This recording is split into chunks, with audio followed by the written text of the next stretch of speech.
Hi, everybody. This is Amy Brand, and I am the facilitator for the Restoration Advisory Board for Stewart Air National Guard Base. Welcome, everybody, to the meeting. Appreciate you being here tonight. As you may have just heard, this meeting is being recorded. We do that because we post a video of the presentation as it is live tonight on YouTube afterwards. So for anybody who's not able to attend, they can watch the meeting at their own time. Next slide. So this is me, Amy Brand. I'm a facilitator. I'm going to walk through some virtual meeting logistics for WebEx. We started using WebEx with our last meeting. You may or may not have all been in here. So we'll just walk through a few things, starting with those of you who are on your computer. We tend to keep video off, except for those who are presenters. That's just a matter of preserving bandwidth. As these meetings get large, it can be a bandwidth problem. If you keep your video off, we'd appreciate that.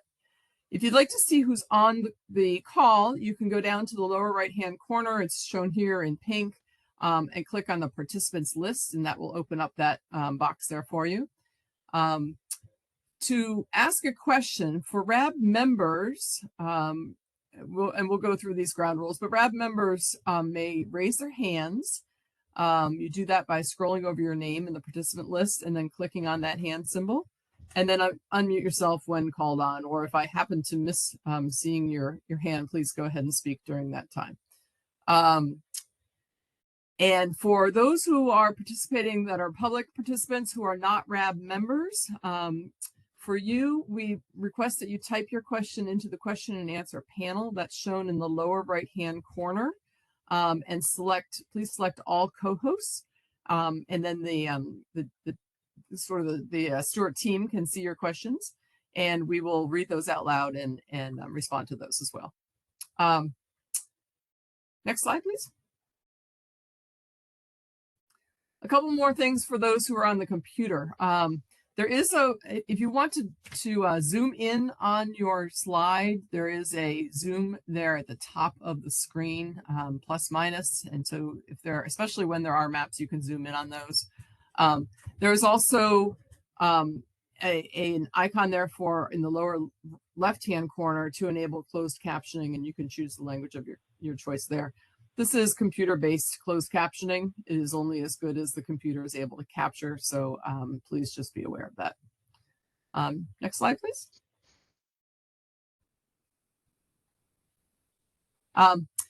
So for those of you who are following on your phone, hopefully you have a copy of the slides. We sent those out by email to RAB members and then also to a slightly broader group as well. So hopefully you have a copy of the slides. To raise your hand to be called on to speak, you dial *3 on the phone to raise your hand, and we'll unmute you, and you'll receive a prompt to dial *6 to unmute yourself. If for some reason that doesn't work and you want to just unmute yourself to speak, that's fine. For those of you who are on the phone, there's no good way, if you're not also on the computer, there's no good way to type in your questions and answers. If we have RAB members on the phone, please go ahead and speak during the time for RAB members. And for those from the public who are on the phone and have questions, just wait till the time when we get to public questions, please. Next slide. So I'd like to go ahead and introduce the Air National Guard team. From the National Guard Bureau, we have Lieutenant Colonel Rich DeFeo, Keith Freihofer, and Bill Meyer, the Restoration Program Manager. From Stewart Air National Guard Base, tonight we'd like to introduce Lieutenant Colonel Frank Farrelly. He's the new commander, and which makes him also the RAB co-chair, and he'll speak in a minute. Then we also have Mike Ottinger and Dan Hodder from Public Affairs. From the U.S. Army Corps of Engineers, Tom Hines and Osborne Jackson. Representing New York State, Justin Starr from the Department of Environmental Conservation, and Wendy Kainer from the Department of Health. And then there are several contractors, my company, Jacobs, being one of them, that support the program, as well as Bristol Environmental Solutions and AECOM. Next slide, please. And then introducing the RAB members, not quite sure. I've got a slight list of who's on, but our RAB members are Ed Lawson as the co-chair. And I'm not going to read out everybody's names here. One person I did want to point out, though, Dan Shapley will be sitting in for Victoria Lung for a few months as a representative from Riverkeepers. Victoria's out on maternity leave. So I think Dan is on the call tonight. Next slide, please. So our agenda, we've already just covered the welcome and WebEx logistics. We're gonna have an opportunity for the co-chairs to give you their welcome and then go to RAB business, an update on environmental projects at Stewart. That includes a presentation, just our regular kind of presentation we do on timeline review and the circular process and the administrative record update. And then also an update on the PFOS, PFOA-RI and the interim stormwater treatment system. And then we'll have RAB open discussion and public questions. I want to point out that during that RAB business, we added to the agenda, if you haven't seen it, we did receive an email with some issues that the RAB would like to discuss, and we'll discuss those during the RAB business part of the agenda. Go ahead to the next slide. So I mentioned it in passing, but the way we run these meetings is during the RAB open discussion time. That's after each main agenda item. There's an opportunity for RAB members to discuss or ask questions. So we ask RAB members to raise their hand to make a comment or question. We kind of ask you to observe a 3-minute limit. We don't keep a clock. But the point is to make sure that we're allowing everybody an opportunity to ask their questions. And then also make sure we get through our agenda in time. Again, just as a reminder, the public questions should be submitted through the question and answer panel that in the lower right-hand corner where it says Q&A. And please submit them to all co-hosts, and we will read those and address them in the order, basically in the order that we received. We occasionally go slightly out of order because a question fits the topic we're discussing, but we'll make sure we get to all those questions. Any questions that, if we get a lot and they can't be answered before the end of the meeting, those will be recorded and written responses will be sent out. But we, I think in the past year, we've been able to get through all of our questions. Next slide. Okay, so with that, I'd like to turn it over to our co-chairs. Welcome Lieutenant Colonel Frank Fairley and then Ed Lawson. Okay, I am trying to make sure that I get this set properly. There we go. Can you guys see me yet? Yes. Okay, excellent. Well, welcome everybody to the RAB. I appreciate you giving me the chance to introduce myself. I'm very excited to work with all of you. My name is Lieutenant Colonel Frank Farrelly. I am the newly named Mission Support Group Commander for the 105th Airlift Wing at Stewart Air National Guard Base. And I come to this job through, I've been in the Air Force now for about 24 years. My primary job in the past has been that of being a pilot. But now I've moved on to doing this leadership job, taking over for Colonel Ed Cook, who has moved on to do some work for headquarters at higher levels.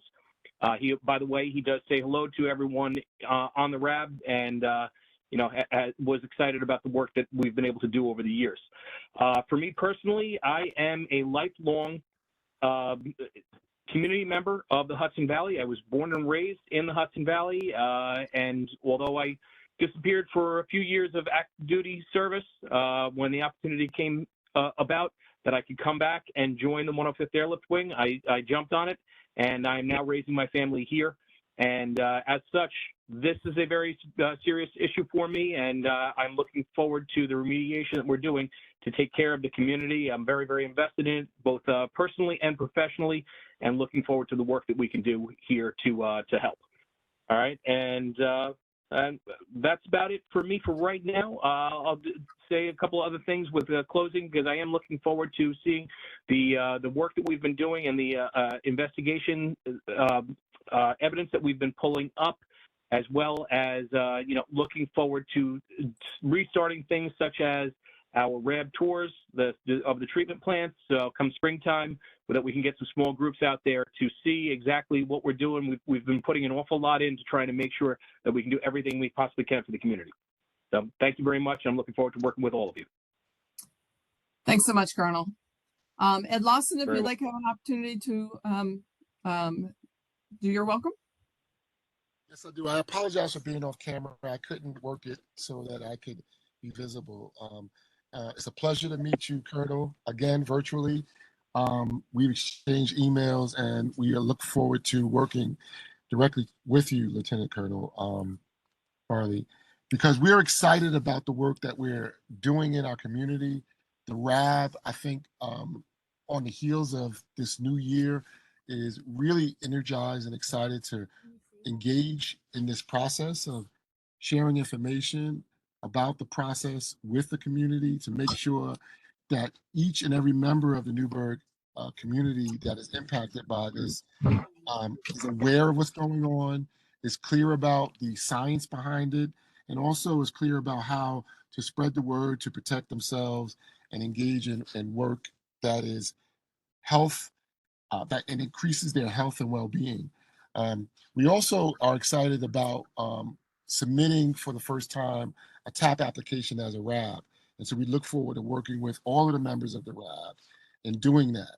I can also tell you that members are also interested, all of the community members are also interested in working more closely this year, more than other times, to get back to in-person meetings, still making sure that they're hybrid so that people can access them.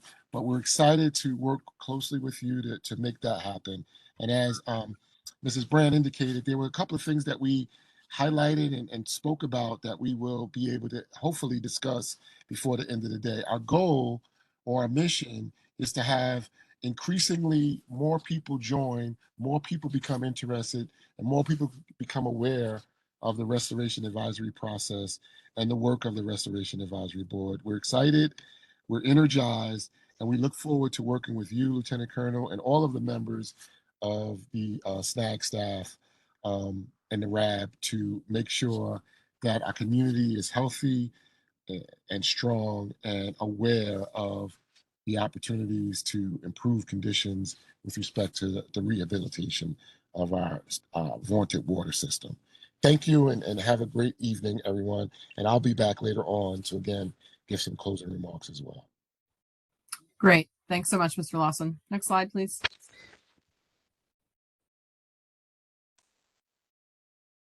Go ahead. So I'm going to move on to the RAB business section. There will be opportunity for RAB members to have some discussion during this RAB business section of the meeting. First order of business is just the dates of our upcoming meetings. We are scheduled for the fourth Wednesday of each month. That varies a little bit with this one, the February meeting, because we allow ourselves in there an extra week in preparation because of the holidays. These are the dates of our next meetings: April 26th, July 26th, October 25th, and then the January meeting actually does fall in January on the 31st of 2024. Next slide.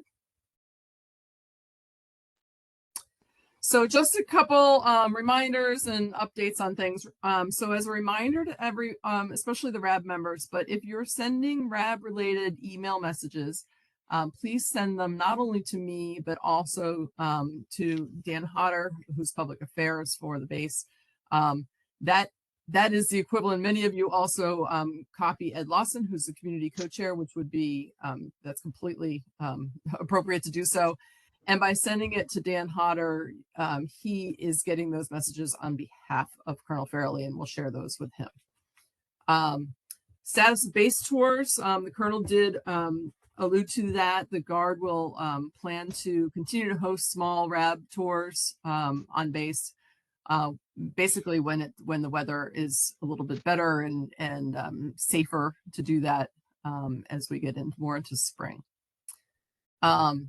Mr. Lawson referred to the TAP grant process. That's Technical Assistance for Public Participation. We've had a couple presentations for the RAB I think one might have been an internal RAB meeting and a public meeting maybe a year or so ago, a public RAB meeting. The TAP grant process is a process by which RABs can obtain funding for technical assistance. We've had a presentation on how to go about doing that. The next steps are really for the RAB members to propose projects and to have an internal vote of the RAB community members on the projects they want to move forward on. And we did discuss some guidelines by, basically under the law, there are things that are allowed and not allowed, and we've discussed those before. If RAB members or Mr. Lawson, as you move forward on that process, you have questions, please reach out. We can provide some assistance on that. And then we also have had, we also work with Barnes Air National Guard Base, and they have recently gone through the same process and have had their TAP grant approved, and it's in the process of being funded, I believe. And I reached out to the person who sort of facilitated their application process, and she is happy to be of assistance to the Stewart RAB members if you want somebody to ask, hey, what'd you do about this, or how'd you do that? The status of the 17K project. This is both the TAP and the 17K project were issues that were brought up in an email from RAB members of things we want to discuss.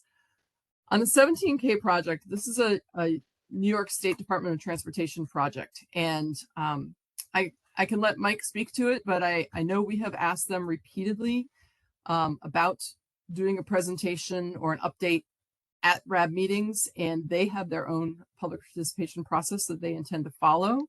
We have folks like Mike, who's just taken himself off video to speak, but we keep up on it, but we are not able to present on it other than what Mike is about to tell you, probably. Mike. Thanks, Amy. Yeah. I am in contact with DOT, and I just wanted to provide an update on the 17K diversion. This past November, DOT stormwater consultant did a more in-depth hydraulic study and found that there were several potential flooding locations downstream as part of the option 2B diversion. And that design consultant will now be looking at ways to mitigate those impacts by looking at those site-specific crossings and also the channel upgrades that would be necessary as for part of the proposed project. Once that assessment is done, the project will move into the actual design phase, and that's a course that they're able to work out the potential downstream impacts. And then once the actual design and that design phase starts, the DOT region will conduct the public outreach, which is part of their traditional project design process, and that's when a lot of the RAB members and the public will be able to comment on the design and see a lot of what they will be looking to do and how that will be diverted. The DOT just wanted to reiterate to everybody that they remain committed to completing the needed design work, and they plan on construction later in 2024. Thanks, Mike. And so we do, we provide the project contact, Heather Pillsworth, if you want to reach out to her with any further questions or to request directly to them if you want more information. I want to address one question that has popped up in the Q&A to see if we may be able to resolve it now. I don't know if we can. And that is somebody's been checking on the captioning. So if you click on the lower left corner to the closed captioning button, I'm hoping that when you do that, you can see a list of languages to choose from. I can. And I understand from some comment in the questions that somebody was not able to choose Spanish or another language when they do that. This is Dan. I can't see it either, so not sure what's going on. Let me see. If you'll hold on for a minute, let me see if there's anything that I can toggle or change to make that I to see it address it. now. You It's do coming see it in now. Spanish.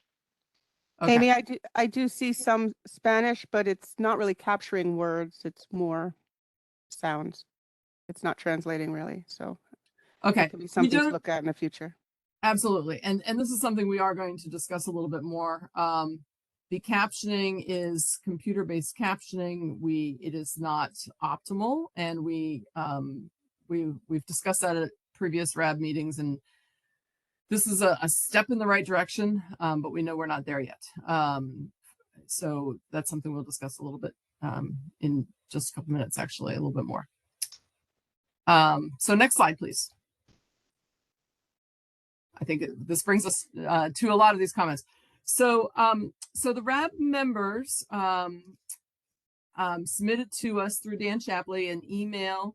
I think there were at least one other from RAB members with some discussion items that we'd like to walk through.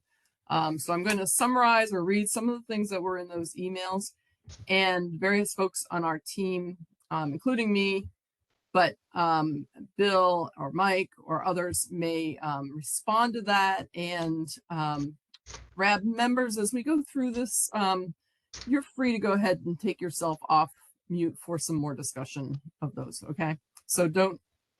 So this is for RAB members. I'm not even gonna. You don't have to take yourself off or wait for me to call on your when I see your hand raised. But for the sake of transcription, if you could just help by identifying yourself, that's always great. So the first question has to do with agenda preparation, how the agenda is prepared, the input that RAB members have, and when it comes out to them. Specifically, the question said that we expect to be consulted on drafting the agenda ahead of each RAB meeting. And to do so, we expect to get a draft agenda at least 2 to 4 weeks ahead of time. So I went back to the operating procedures to check on how that's supposed to happen. And so there are a couple things. The RAB agenda, developing the RAB agenda is actually something that should be done between myself and the 2 co-chairs. Usually I'm coordinating with the team ahead of time, including the base co-chair. And in the past, Colonel Cook was coordinating with Mr. Lawson, maybe 6 weeks before the meeting. I'd have to go back to see exactly when. And that has actually tapered off a little bit, that coordination there. So it's on me, on Jacobs, to tighten up that process to make sure that we are coordinating with the co-chairs to have agreement on the agenda. Now, in terms of other RAB members having input on the agenda, there are 2 times for you to do that. One is at the end of each of these meetings, there is a slide where there's an opportunity to talk about what you would like on the next agenda. So at the end of this meeting, there will be that time. And then the other one would be before that coordination with Mr. Lawson. So if there's something in particular that you want to see on the agenda, you should coordinate that with Mr. Lawson, and then it will come through him as the co-chair when we discuss the agenda between the 2 co-chairs. So that's how that process usually works. And then as far as sending out the agenda, we in the operating procedures, it says that we'll send that out at least 2 weeks before the meeting. We've been a little slack, and again, that's on me. For the past couple meetings, it may have been that I was sending it 1 week before the meeting. And so it's a reminder to me, and we'll be tightening up those types of things. I think what will help as we move forward is that I'll establish some dates and coordinate for that coordination with Mr. Lawson by which the agenda gets approved. And it's well before 2 to 4 weeks before the meeting, because we're drafting the presentations several weeks before the meeting. So is there any further discussion on agenda preparation and that process for input from RAB members?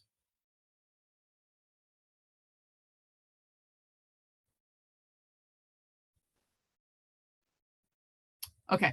So this is Dan Shapley. I'd say that sounds like a good plan to have dates on the calendar ahead of time. I always find that works well with meeting prep, so these dates are on the calendar and you get some other dates on the calendar, we can all orient around them. So that sounds like a good organizational step to me. Thanks.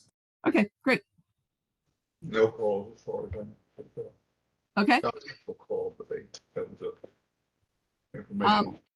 Bob Browning, were you speaking? I had difficulty hearing you if you were speaking to us. No, I was not. I was Okay. listening. Got it. Okay. So moving on to the next item that was listed in the email.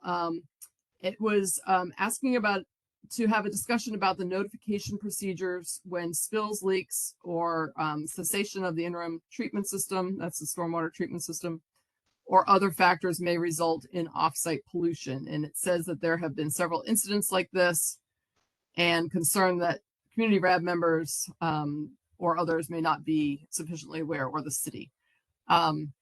So I wanted to see if, I know the email mentioned that there have been several incidents. If you have any more, anything more you can clarify about that, or what those incidents were. And I'm going to ask Mike to talk a little bit about the notification process. It may vary a little bit based on what those incidents are. So is there any more clarification from the RAB members about that request for notification procedures, or what those incidents may have been? I can jump in again, and anyone else who please, who has the specific dates or anything can please clarify. But I believe there was one discussed at a previous RAB meeting that had to do, I believe, with PFAS, with the interim remedial filter having a problem that resulted in treated water, PFAS in the water kind of getting into Silver Stream that the city wasn't notified by. And then there are the fairly routine moments where the treatment system is not functioning that we hear about in updates on weather-related incidents and the like, or filter clogging, things like that. That's the sort of cessation of treatment that we were mentioning. And then I just heard about, I think it was a fuel spill. I apologize, I don't have the details in front of me, but it was another spill that was apparently at the base and was not communicated directly to the city to look at potential impacts downstream. So I think at least for me, speaking for myself, the key concern is definitely first and foremost communication to city staff in Newburgh that that process be really finely tuned, so that in the future, when and if these water sources, Washington Lake's used again, that is a well-oiled system, and there's no question about that real-time notification that the city has that information, can act on it. And I think secondarily that other RAB members may have interest in their notification as well. That's my understanding of the incidents that I have been aware of. Thanks, Dan. Mike, can you address some of this? Yeah, I mean, I can address some of those. I'm not really sure for the fuel spill, but any of the fuel spills that we would have would be immediately reported to DEC spills unit, as required. So we've done that, but almost every time, except for maybe years and years ago, it's a small spill, contained, cleaned up extremely quickly, and no impacts off base. As far as the notifications for the treatment system, when we do have some issues, if the treatment system goes down, if we lose power, if we're one of the trains is having an issue, we do notify through Mr. Ed Lawson, and he can send that down. I think we might have missed one recently, so we can definitely, that's not an excuse, we can definitely make sure to send those out. As far as the flow, no flow over the weir, those notifications we do is we don't do immediate notifications because it's just not possible with the technicians not always being there, being remote, being in the middle of the night. It's very tough to get immediate notifications. So we spoke with DEC and Port Authority, and what we do now is a 2-week notification, and it'll show for that day if there's flow or no flow. Just a lot of information. So we can share that in the future. Otherwise, if we do go back to Lake Washington, we can, I think, get together and do maybe something that might fit everyone a little better than that. But that's currently our notifications for any on-base offsite impacts. So Mike, just to clarify, your notification process and what you're the requirements are to notify New York State DEC, correct? Correct. Not the city. Correct. Okay. I just wanted to clarify that. Okay. Any discussion about that or more questions, comments from RAB members? I raised my, someone else speaking? This is Go John. ahead. Oh, sorry, Dan. This is John Clark, one of the community members. Sorry for a quick plug. I'm the assistant scoutmaster for Troop 327 at the Armory Unity Center, and some of our scouts are on tonight listening. So I just wanted to acknowledge them and appreciate them for taking an interest in their community and the well-being of the drinking water system. So I think Dan brought up an excellent point about the notification process. And is there, and thinking for a future state that, works to have to notify the people controlling the valves of where our drinking water is coming from, how do we learn more about that DEC process? How do we get them in this conversation and part of the team, in managing the solution, thinking in the long term? Is that a request we can make to the DEC to come back to the table and present to us how that works? Or is there anyone on our team currently that could present how that notification process, how the information flows through that?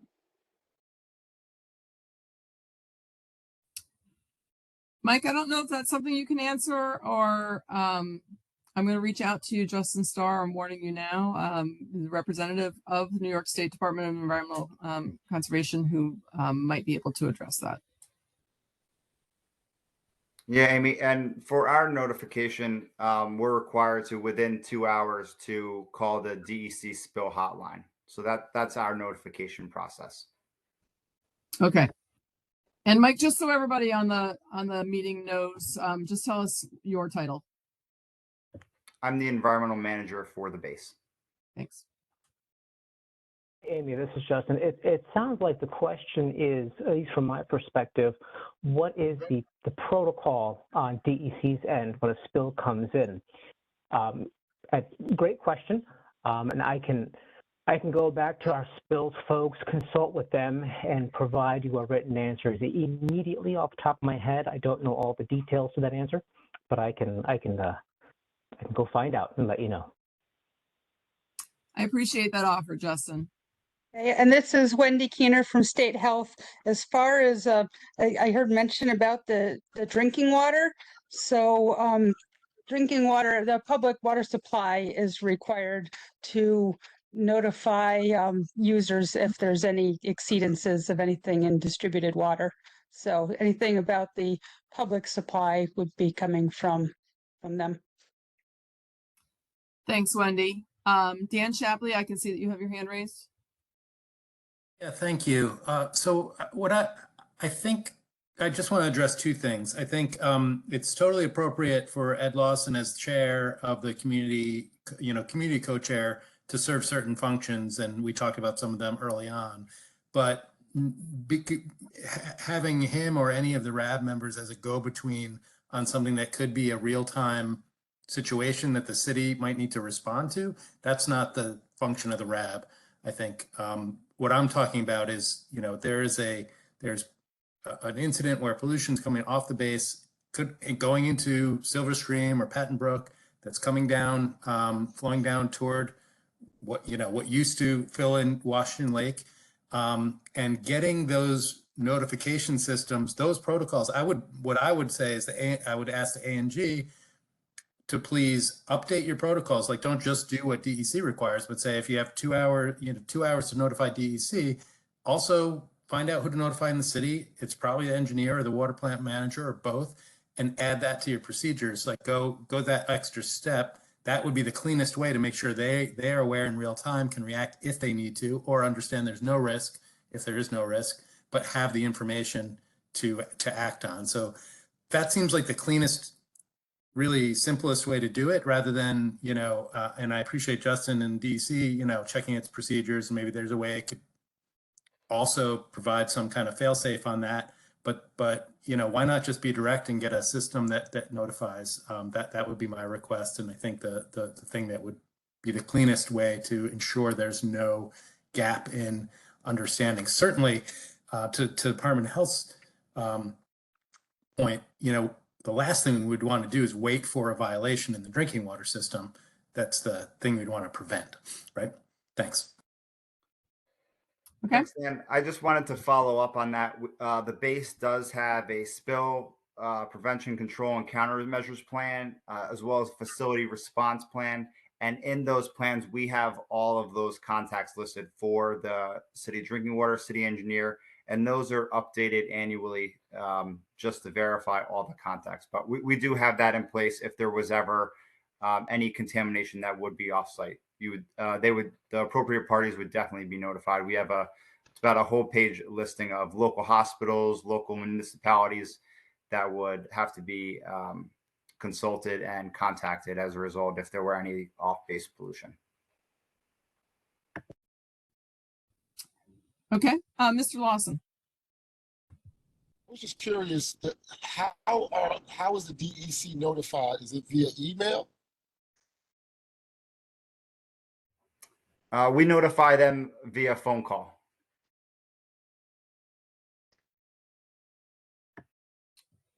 Okay. Chuck Thomas? Hi, thank you. Thanks, Dan, for that great question. One of the things that I thought of was if, for instance, Mr. Starr is getting a response from DEC about their procedures, if that could be communicated to us before the next quarterly meeting, if there's some way we can get it some interim information and not wait for a quarterly meeting to find out like we did last meeting about a spill. So if there's something that could be set up, we'd sure appreciate that. I'd be happy to help anybody else figure out how to do that. Thank you. Okay.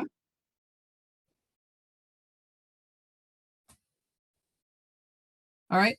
In terms of the follow-up where he said he would try to get more information, what we typically do when there is something that we don't have an answer for or follow-up promise as a result of one of these RAB meetings is we do email that out to the team in between RAB members. So whatever whatever information he's able to get to me, we'll get out to RAB members. Is there any further discussion on this issue? Okay, I'm going to move on because there were a number of things in the email and we want to make sure we get to other things in this RAB meeting as well. But this is good discussion, and there were a lot of points that were brought up. We already addressed, the next one was about the 17K project, which we already talked about. I did see an email here to please keep this as an agenda item for each meeting.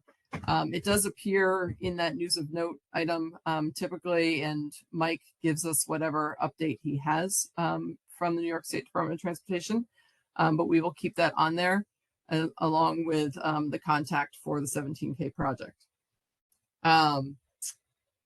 So another comment had to do, really an offer, is how I read it. The next set of comments sort of had to do with the general how to involve people more broadly, get more information out, that kind of thing. And there was an offer to develop a community contact list. It sounded like community RAB members might be willing to do that for use by the Air Guard to notify a broader community about RAB meetings. This email list would include various entities in the city, ranging from city council members and houses of worship to community organizations working with various segments of Newburgh and the New Windsor community. Speaking as the person who sends out those emails, I would absolutely welcome if you want to provide us with a broader email distribution list. We have one for RAB members, and we have kind of a broader list of people who have expressed interest in getting information about RAB meetings. But if you want to provide us with an update to that list or a broader list, we'd be we'd be happy to use that. And then if people don't want to be on it, they can just email us back and say, I don't want to get these emails. Is there any discussion on that?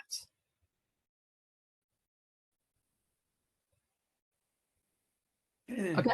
Oh, go ahead. Hey, this is Mike Shade. I just have a quick question related to that, Amy. Sure. Go ahead, Mike. Just, so RAB community members that are largely volunteers don't have to reinvent the wheel.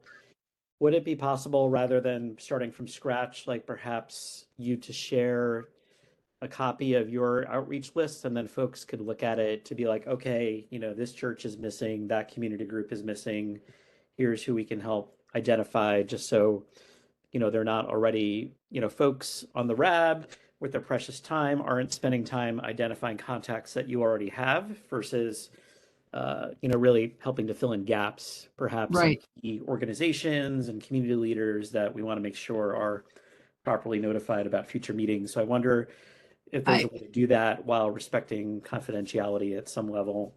Well, I understand that request. If it was set up that way, it would be easier for us to fill that. What you actually, in any of the emails that you've received, you've sort of seen it, because it's a list of emails. It's not organized by, here's a group of churches, and here's a group of nonprofit organizations, and here's a group of city council members, and have, that kind of thing.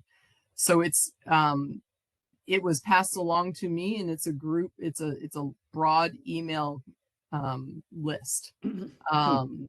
And so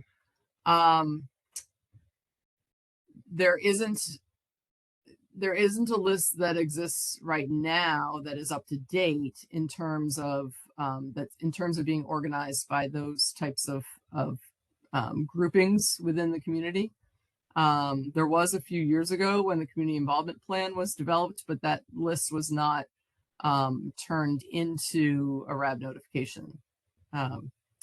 So while I appreciate the request, it's not something that would we'd be able to fulfill in that way.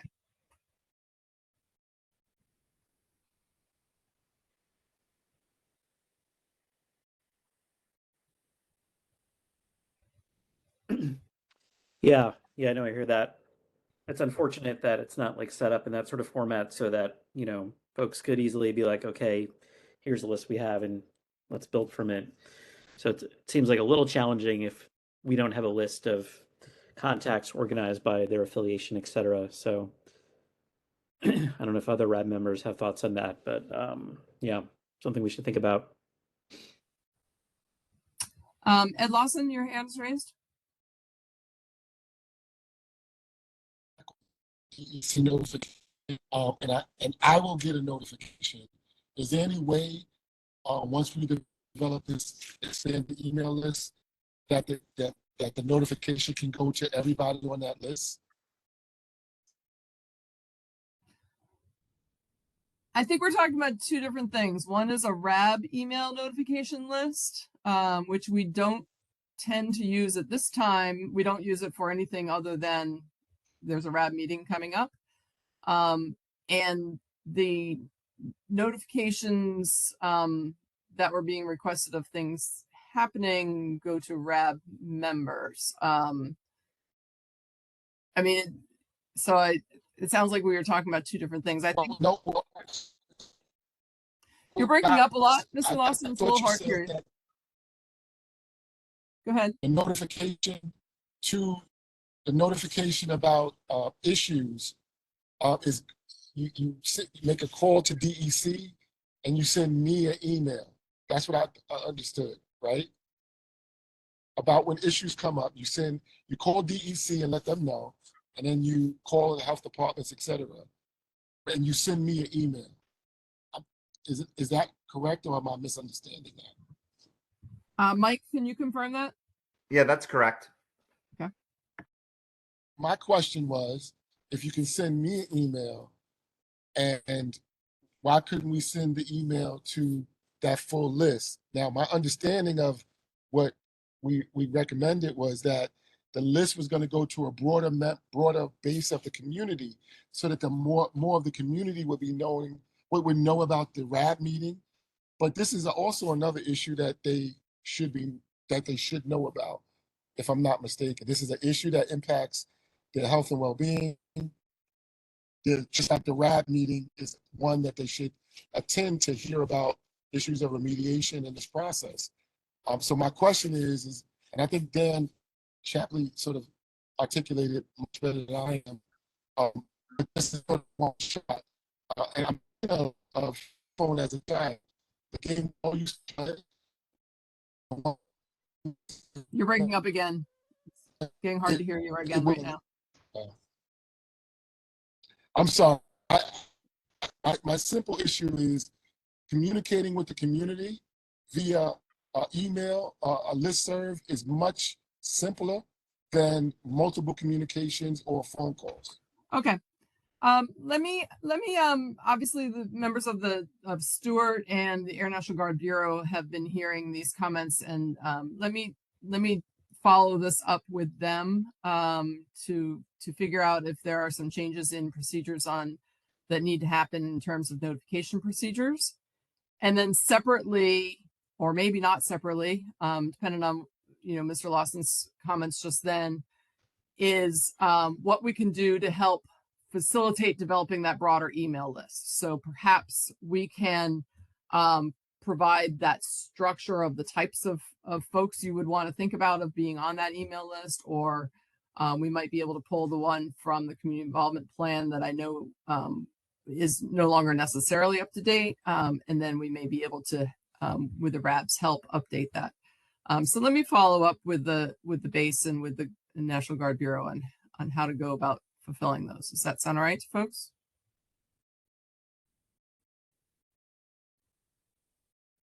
Yeah, and I'll just say that I think you started, Amy, by saying, I think this was an offer, and there are those of us on the community side who are happy to help and looking forward to, filling out a list. So just to make sure that's clear, if it did come across. We appreciate that. Thank you so much. All right, I'm going to move on to the next discussion topic, which was it dealt with more frequent in-person meetings, and then it went on to talk about both RAB meetings and a community forum on the PFAS remedial investigation. And so I'm going to break those apart a little bit. RAB meetings are held quarterly and have been since the establishment of the RAB.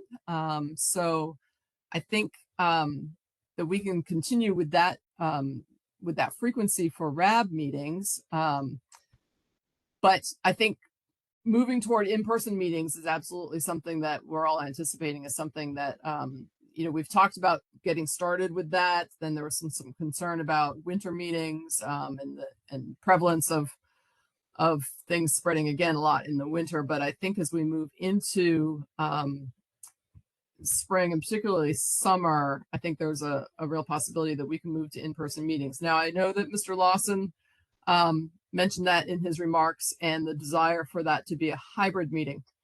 I think the last in-person meeting we had, which was even before I was on board, was held at the Armory. And my understanding is that the Armory is not necessarily conducive to the audio and visual needs you would need for a hybrid meeting. So we need to explore where we would have that hybrid meeting, and if folks have recommendations for that or are participating in other hybrid meetings, that would help. That typically involves using a sound system and microphones so that those who are online are able to hear those who are in the room. If you have suggestions on places to have that, you can actually go ahead and type them into the Q&A. or follow up with an email to us. But I think that we are, you know, in discussions with the project team, we are anticipating that we might still have April online while we're working out some of these details, and perhaps plan on having July in person. But I want to open that up to the RAB team for discussion. And you're welcome to suggest if you have a place that you think would be good for the meeting. You know, so RAB members are welcome to mention that too if you want. I see. So Chuck Thomas, let's start with you.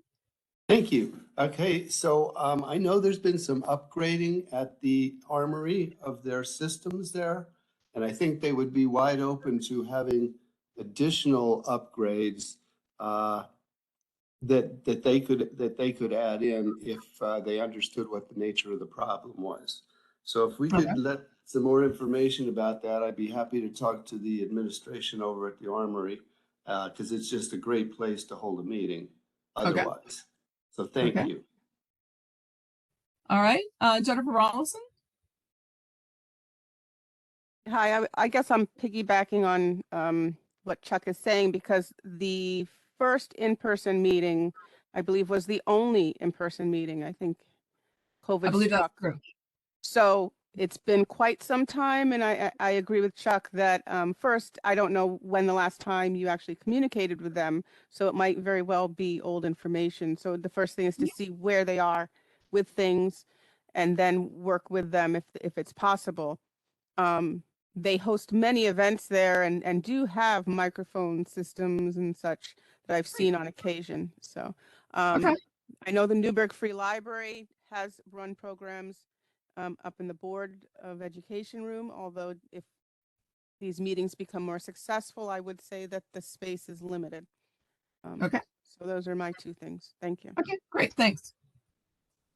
Man Joe Green.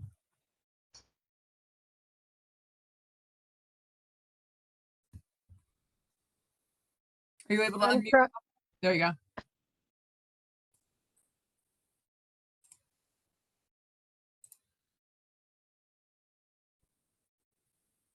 You look like you're unmuted. Are you able to speak, Manjo? Am I off mute? Okay. I just wanted to suggest Kaplan Hall at SUNY Orange. We've done hybrid meetings there. Oh, great. Okay, thanks. All right, and John C. Is that John Clark? Yes. I was just going to say, so I'm not exactly sure the name, but is it Orange County Community College right there on Grand Street? They have some spaces there that, or is that SUNY Orange? I'm not sure, but they recently held some forums there in conjunction with the public library, and they have a wonderful space. Great. Okay. All right, we'll pursue those.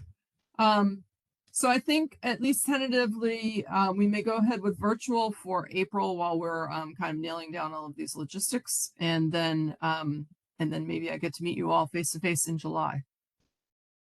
Can I just add another underscore? This is John Clark again. So we had a little bit of discussion, and we feel that the thinking about the cross section of the community of the city of Newburgh, you know, the town of Newburgh, the town of New Windsor. We feel that we don't necessarily get the participation that we would like with just this this digital you know, teleconference only. There's folks who may not you know, be technology you know, savvy, or just don't prefer not to, and would rather, you know, just walk down the street and attend a in-person meeting. So we feel like that it's critical to energizing the population to have a variety of different methods that we, you know, hold these meetings in, and try to engage with a diverse set. So thanks. Okay. All right, thanks. I appreciate those comments. Okay. The next comment in the email had to do with the possibility of creating or co-creating a fact sheet based on each RAB meeting's presentation to facilitate education of community members who are not in attendance. I can tell you, and I think I mentioned earlier in the presentation, that these meetings are recorded, and that video is posted on YouTube for folks who are not in the meeting. It's not the same as a 2-page fact sheet to summarize everything, but I think that would also be challenging to capture everything. Bill Meyer, did you want to speak to this one a little bit?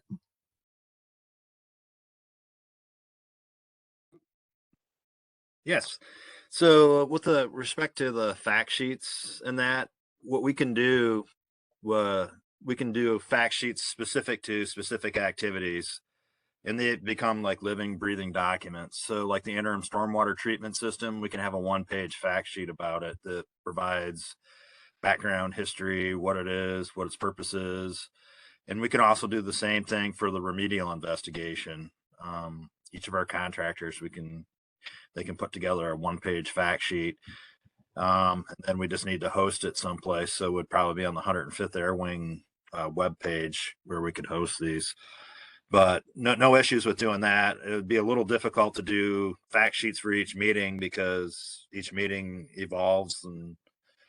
But for items that we know that we're going to be doing or new items that come up, so as we transition through the circular process, each step of the way, we can come up with a fact sheet. I mean, I don't see any issues with doing that. And I think that would probably be a good way of providing just a brief, kind of like an executive summary of each one of those major activities. And we could even do one for the PASI. I mean, just to have it as backup documentation to show it.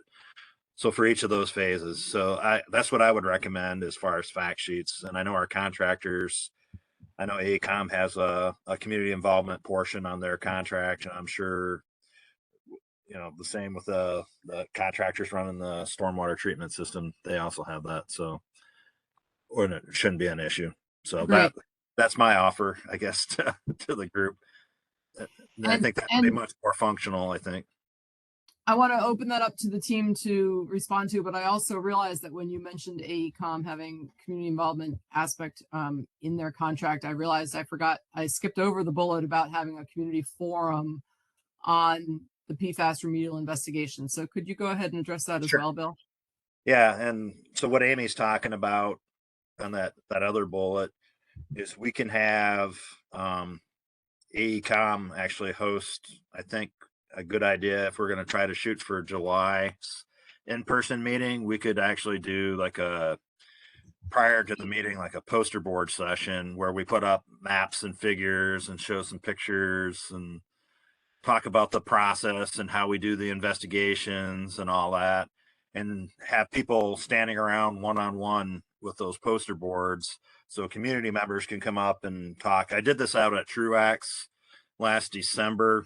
Is it November or December? I think it was December. We went into a community college and we hosted they haven't been able to get a RAB established yet. They're in the process of doing that. But so in lieu of the RAB, I offered up, you know, hey, let's do this poster board session, an information meeting to kind of educate the public at large on what we're doing and where we're going, and just provide them information about the investigation and kind of the path that we follow to get from point A to point B out there. So that's what Amy was talking about with this community forum with the PFAS. And that's a really good way of doing that because you get a lot of one-on-one with some of our technical folks, as well as myself and all the other folks that are involved with the project, the Army Corps.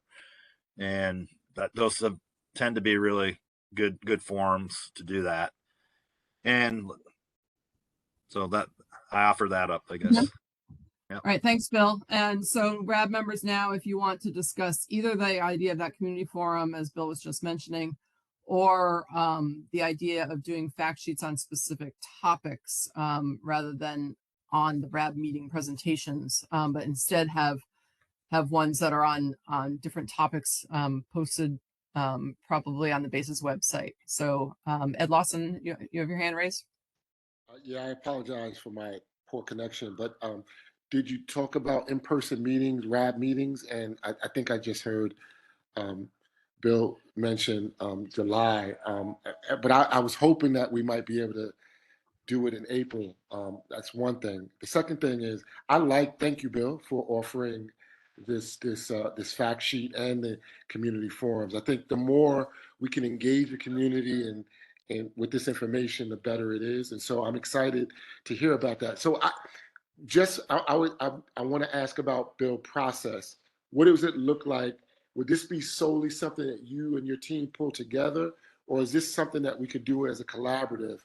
Because there are members of the community that might be willing to step up and support and help, and including the school district, et cetera.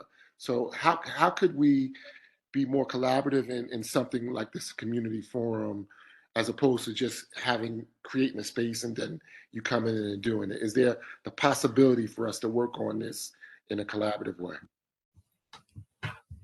I mean, it depends. I mean, it's fairly straightforward. What we would put poster boards together. I'm not sure. I mean, you can talk about different things that you may want to see in the poster boards and that, but it's our contractors and the Corps and the Air Guard putting the poster boards together and then facilitating the logistics. So wherever we host the in-person RAB meeting, that's what Jacobs gets paid for on their contract. They'll get it all set up and coordinate all that. So I guess the collaboration would have to be on, content that you want to see, but we're going to give a general overview and have like cross section, stuff that would help support visualization to the community on what we're actually doing, and maps and figures, just to make it a little bit easier to see. Sometimes pictures and being there in person to be able to point something out and have that one-on-one discussion or a group discussion. So I'm not sure what you're looking for as far as the collaboration. Well, I could be a little bit more specific. So Amy mentioned that we should reach out to Kristen Mello. We've had some conversations, and what I'm sharing are things that she shared with us. She's, as part of their TAP funding, they identified a professor at their local university who was able to support and engage. Because it's one thing to create the poster boards, Bill. It's another thing to make them so that they're engaging to the target population, and that's kind of. And I think you said it. You said content, and so maybe it would be a content conversation where some content experts from the community and from the local universities could support the presentation to make it, more intentional and purposeful toward the target population. And we're going to be talking about in a second, specifically, Spanish language information. And there may be a content provider that could do that translation and replicate poster board to make it more engaging in the community. That's kind of really where I was going. Okay, so yeah, no issue with the collaboration on, content and that. I mean, our contractors, myself, and the Corps of Engineers, we're all subject matter experts. So, willing to have a discussion and talk about ideas or concepts. We've been doing this. Like I said, I did it in Truax, and I've done it on other projects throughout my career. And we're just trying to get the information. I mean, not make it so technical that you can't understand it, but at the same point, we don't want to insult someone's intelligence either, with, how we present information. So. Bill, this is Kate Linus in DC, and one of the things, and I think this is a really important point, though, is to talk about what's the best way and really find visual ways, for example, to help illustrate a point we're talking about. I remember I walked out of the equivalent of a RAB meeting at a base in New Mexico, and everybody was patting themselves on the back thinking, hey, we did a great job. And this woman walked up to me in the parking lot and said, what's a plume? And we need to really step back and make sure that what we're doing is accessible to everyone. And the value of the poster sessions, which I really like, is that you can get more detail for people who need it, but you can start with the core of something that's truly accessible. And that also makes it easier to translate. So there's a lot to be said for really thinking hard about how to visually present key pieces of information so that they're truly accessible to folks. And I just want to, as long as I'm, hogging some airtime anyway, I'm happy to help with the TAP stuff too, because I worked with Kristen on that. She and I worked together on that to figure out how to do that and make sure that it met the regulatory requirements and all that other kind of stuff and move it through the system with the base commander and everything. So I'm happy to help if you want it. Kathy, you're on recording. This is a recording, so we'll take you up on that. I appreciate it. I wouldn't make the offer if I didn't mean it. And the same is true with the poster sessions and stuff like that, and helping working on some of that stuff. And there are limits to what you can use TAP funds for, and and it's all kind of gnarly. You have to work your way through it. But even if some of it is outside, some of the the illustrations and the presentations and the public communication pieces of this might be beyond part of what can be done under TAP. A lot of times the local community colleges or colleges want to help. Their students want projects. They are thrilled to do it, right?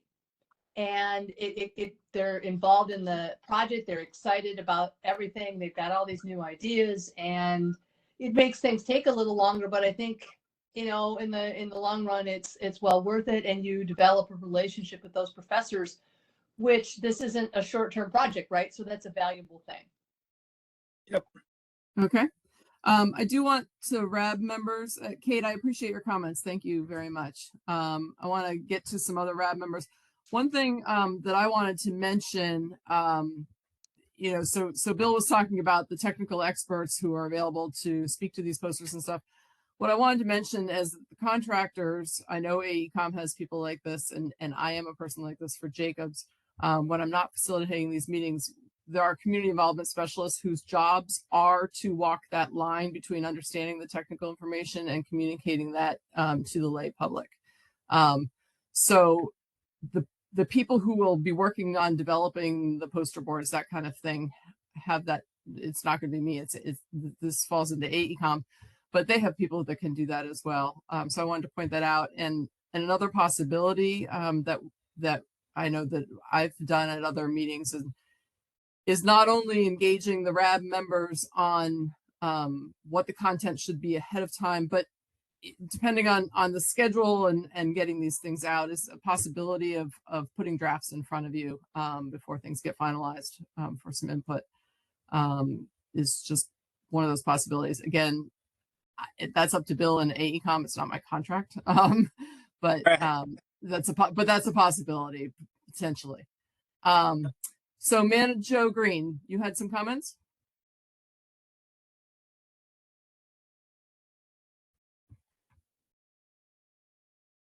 I like the idea very much of fact sheets and poster boards, but I recall early on that there were poster board sessions, and I came away having actively participated, feeling like it was kind of a divide and conquer.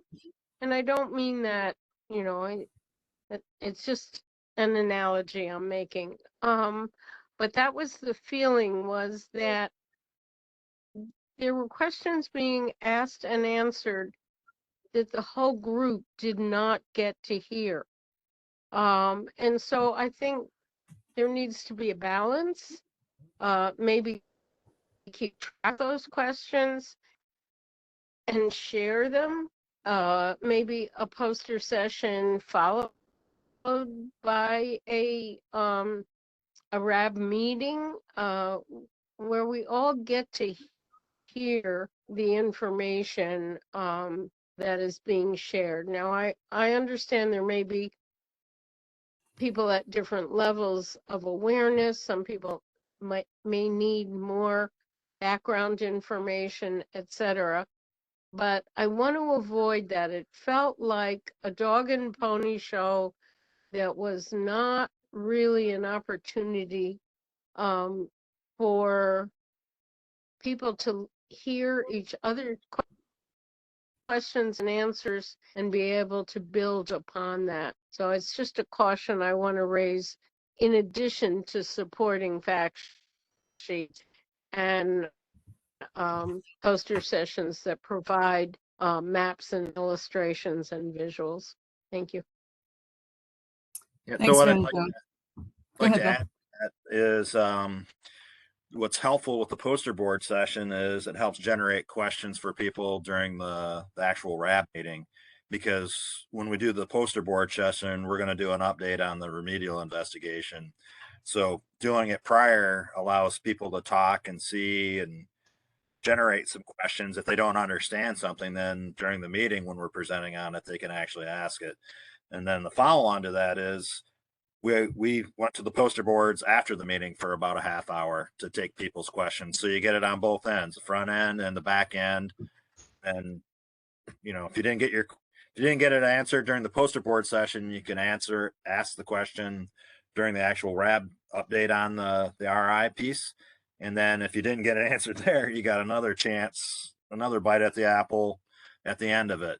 So hopefully, if we do this collaboration and we work with trying to put the presentation material together so it's in an understandable format. We know everyone's not hydrogeologists and professional engineers and professional geologists, but to try to put it into a format that's readable, digestible, understandable. I mean, even explaining some of this, the basic concepts, like in a cross-section view, does a lot. So we'll come up with some ideas to make it functional and usable.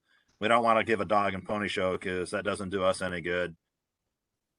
We want to be able to effectively communicate with the folks and let them know.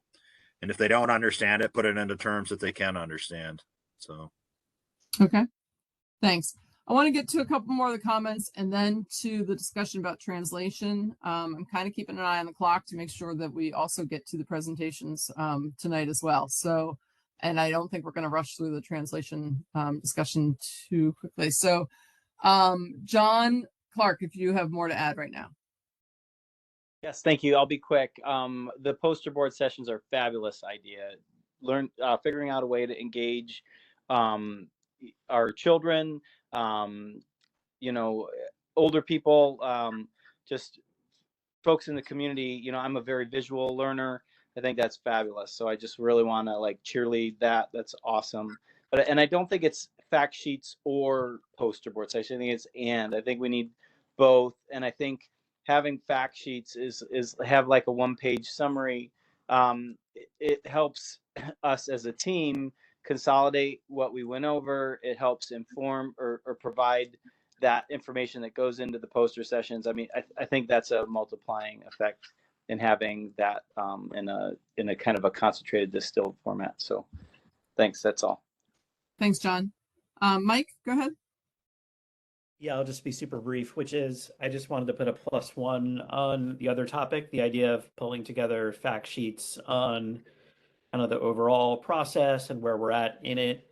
I know that this is a marathon, not a sprint. And I think given how complicated, detailed process this is, having some, 1 or 2 fact sheets on the overall process would be useful. And then a fact sheet or 2 on where we're at in the RI would be useful. I know that there's, the RI is going to be going on over multiple years, and it'd be helpful for people to understand, okay, what did we do last year in the fall? What are we doing in 2023? What are we doing in 2024? And I know that some of those topics are covered in these meetings, but having a PDF printout that summarizes it would be valuable, especially perhaps for people that, may have never been to a meeting before. It could be a way to bring folks up to speed, so we're not just repeating the same thing over and over again as well. So just wanted to put a +1 on the idea of fact sheets, even if you can't do them for each meeting, doing them, where we're at a high level and kind of where we're at, where we're going to be in the next year, I think would be valuable. So great. I just wanted to share that. Thanks, Mike. Dan Shapley. Thanks. I'll also try and be quick. I think just another aspect of collaboration that hasn't been addressed in the comments so far, but I want to put on the table is really the speakers or who is presenting posters. And for instance, I wouldn't want to see a forum like this happen without the city there with great information about where the water is coming from right now, how it's treated, what's coming out of people's taps, so they have that forum is part of the, the presentations. So not just the Air National Guard sharing its updates, but, even just today's discussion, we identified DOT, as an example of an agency that has a significant piece of a piece of this puzzle of remediation, and, not saying specifically that would be worthy of a whole poster, but there might be other entities, DEC, Department of Health, the city, et cetera, who we as RAB members might want to see have a voice and a presentation in a forum as well. So I think that's another aspect of the collaboration that I think we should address, not just how to communicate certain milestones from the Air National Guard base process, but some of the context that is also really, I think, important for anyone attending something like this to understand what's going on and how it affects them. Thanks for those comments, Dan. Appreciate that. Any other comments on fact sheets and or the community forum? Otherwise, I'm going to move on to translation services. Okay, so translation, obviously this is something we have been talking about quite a bit, and the RAB members have been asking for this quite a bit. We're at an interim stage right now where we've moved to a platform that offers closed captioning. I understand that as a computer-based platform, it leaves a lot to be desired. And Bill, could you go ahead and discuss kind of where things stand on addressing the potential need for translation? Yeah.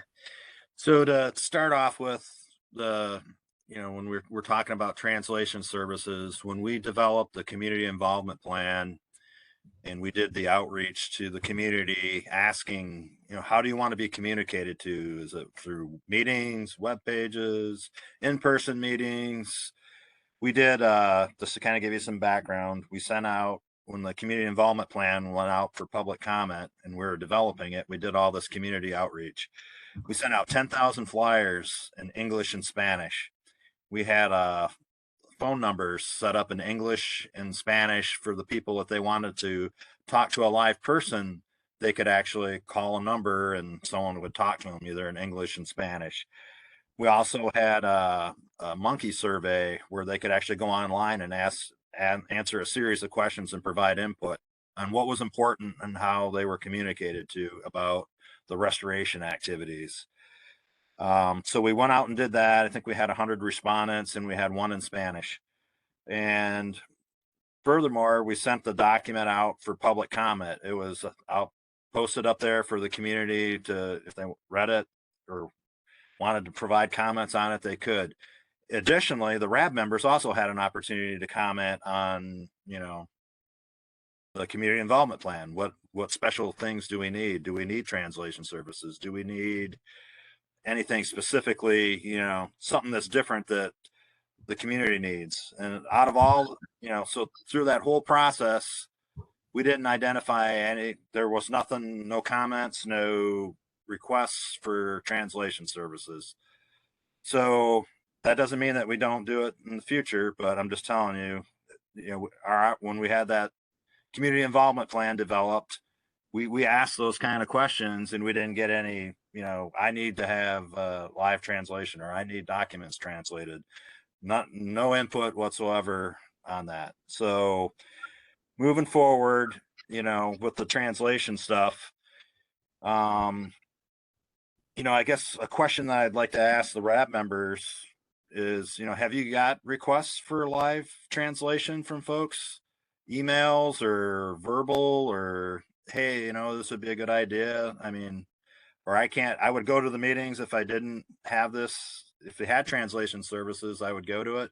I'm just curious. I'm just soliciting ideas because when we did the community involvement plan, we went way above and beyond what they normally do at any basis. I've worked at some pretty large cleanup projects, and I don't ever recall doing that level of effort for a community involvement plan.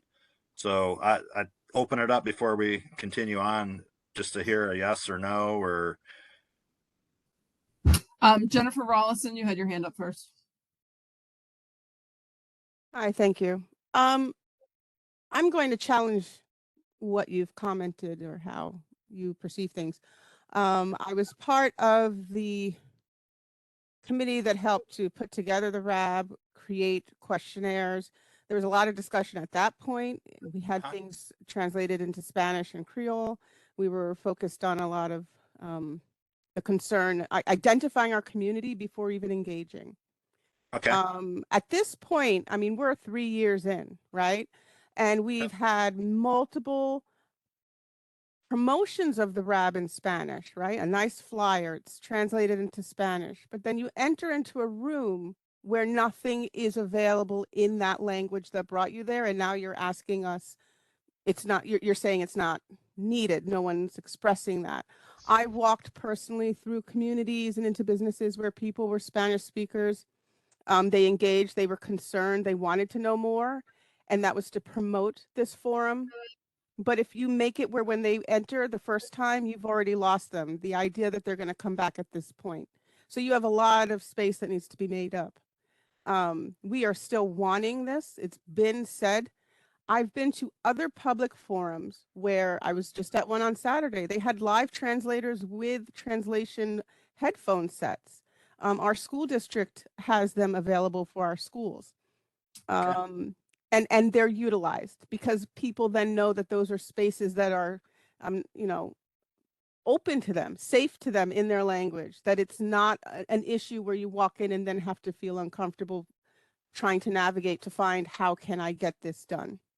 So now we're having to you know, we're going to have to make up a lot of that. So to kind of say, well, you know, we've gone above and beyond and no one's in the room now, what do you want? We kind of pushed them out, in my opinion. You can't look at our community that is more than 50% English as a second language and say that it's not necessary.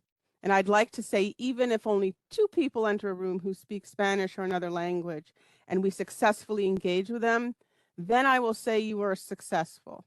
But the fact to say that, I mean, you're acknowledging that even the captioning right now doesn't work. You're acknowledging that, but you continue to use it. What does that say to someone when in your correspondence it's stating there is translation services? It's saying to them it really wasn't that important. So I'm stressing this as, you know, nicely as possible, but that is the worst approach to look at this challenge. It's a challenge, but it should be embraced completely. So I wasn't completely done. So I just wanted to ask the question to see if, you know, people had engaged or requested outside of what we had done. So I guess the answer to that is yes. So with that, so if I may just add a quick comment. This is John Clark again, and just so Jennifer's not the only one speaking here. I think, you just look at the composition of our community, and the fact that we're over 50% Hispanic, and you had only 2 respondents out of 100 on the survey. It shows that like just in your data, it shows that your data is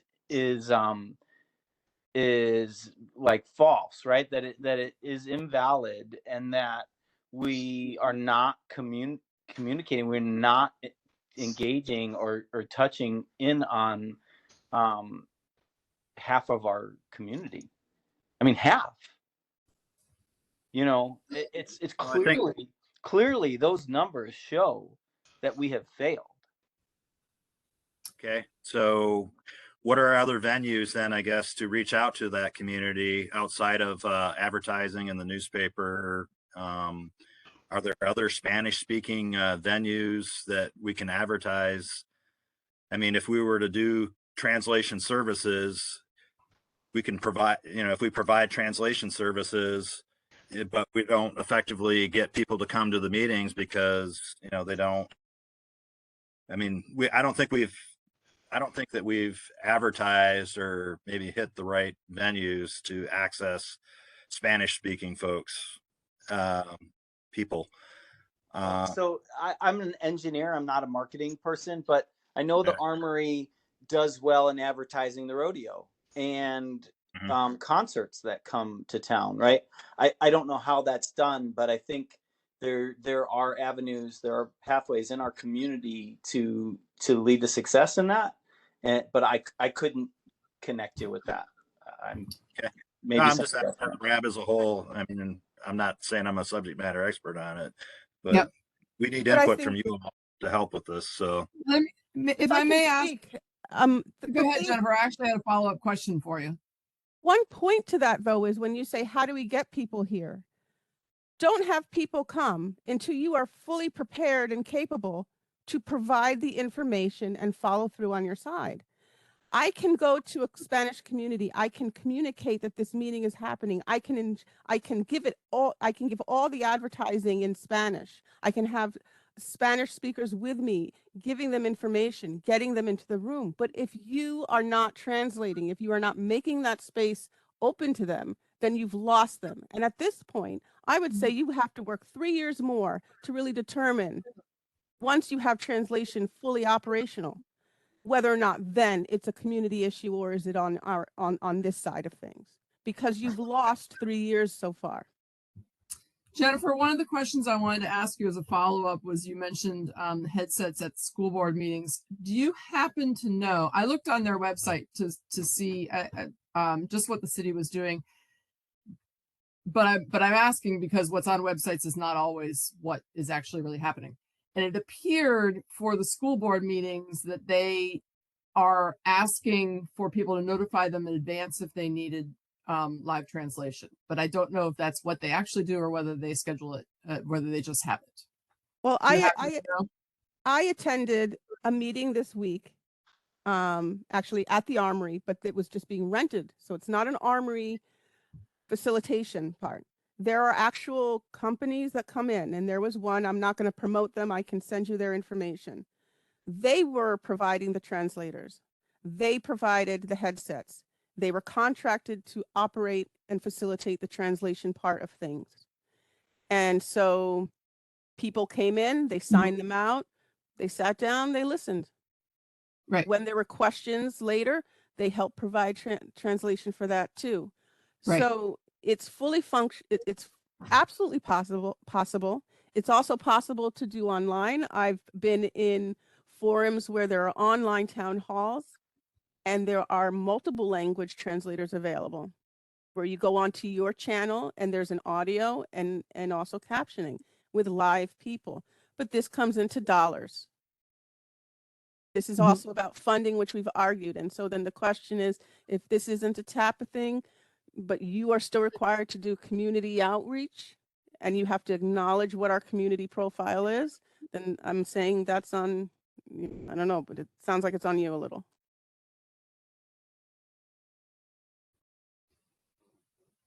Okay, so one thing I guess that we can do, we talked about doing an in-person meeting in July, as well as a poster board.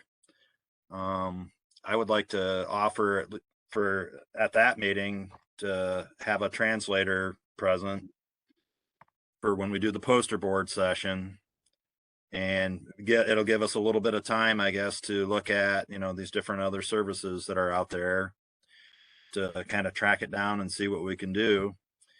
But I would say, let's try the translation at the poster board session in July, because that way, it's one-on-one, or we can have a translator available for folks to go, if ask their questions in that, and then, see what we can do for the meeting. I think the headset thing sounds like a good idea.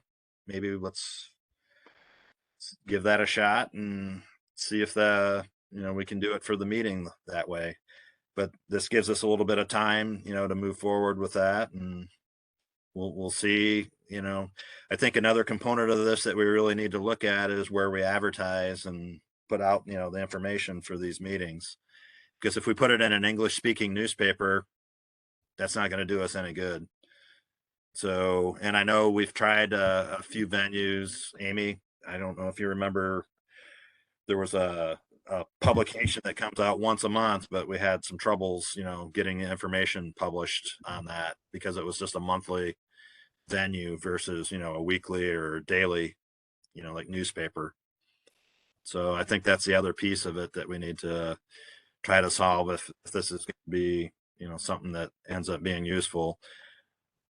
So. Well, and one thing that comes to mind, I want to call on Chuck Thomas, who also has had his hand raised for a little bit. But one thing that comes to mind also is as we develop this broader email list, there are certainly people within the community who have greater reach to others in the community that can help get that information out. Chuck, I wanted to go ahead and you've had your hand raised for a little bit. Thanks, I appreciate that. It's been a great discussion and a really important one. It is, as we said, over 50% of our population here, and it's a tough reach. The Armory's been very successful at reaching most of those folks, but it's a personal approach, I think, to them. Once one person gets involved, they tell their friends. And I watch when I'm at an event and the telephones are texts and things going out right and left. You should get here. You should see this. And we see it happening. When I was at the library, I saw it happening. And all of a sudden you have this influx of people showing up. How to get it done ahead of time, I'm not quite sure.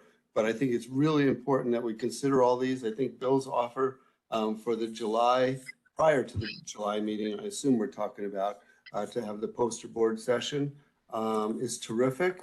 I'd sure like to work with Nat and set up a date ahead of time that we could do that and publicize that that's going to happen and see what we could do. There is a Spanish language radio station. There's Spanish language newspaper. There's also the monthly newspaper you spoke of.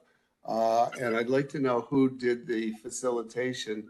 I'll ask Jennifer at the Armory last weekend because I was there also and it was live translation. I watched it and I watched people listening to it.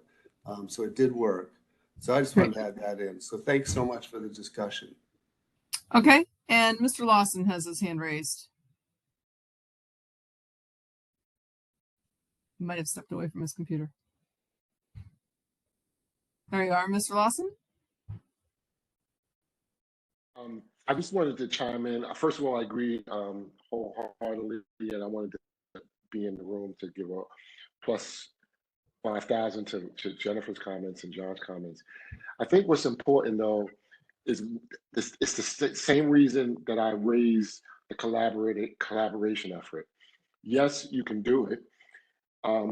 You can engage communities, and you've probably engaged communities, and you've probably done a great job at it. Our community is unique. They may be similar to other communities, but they're not the same.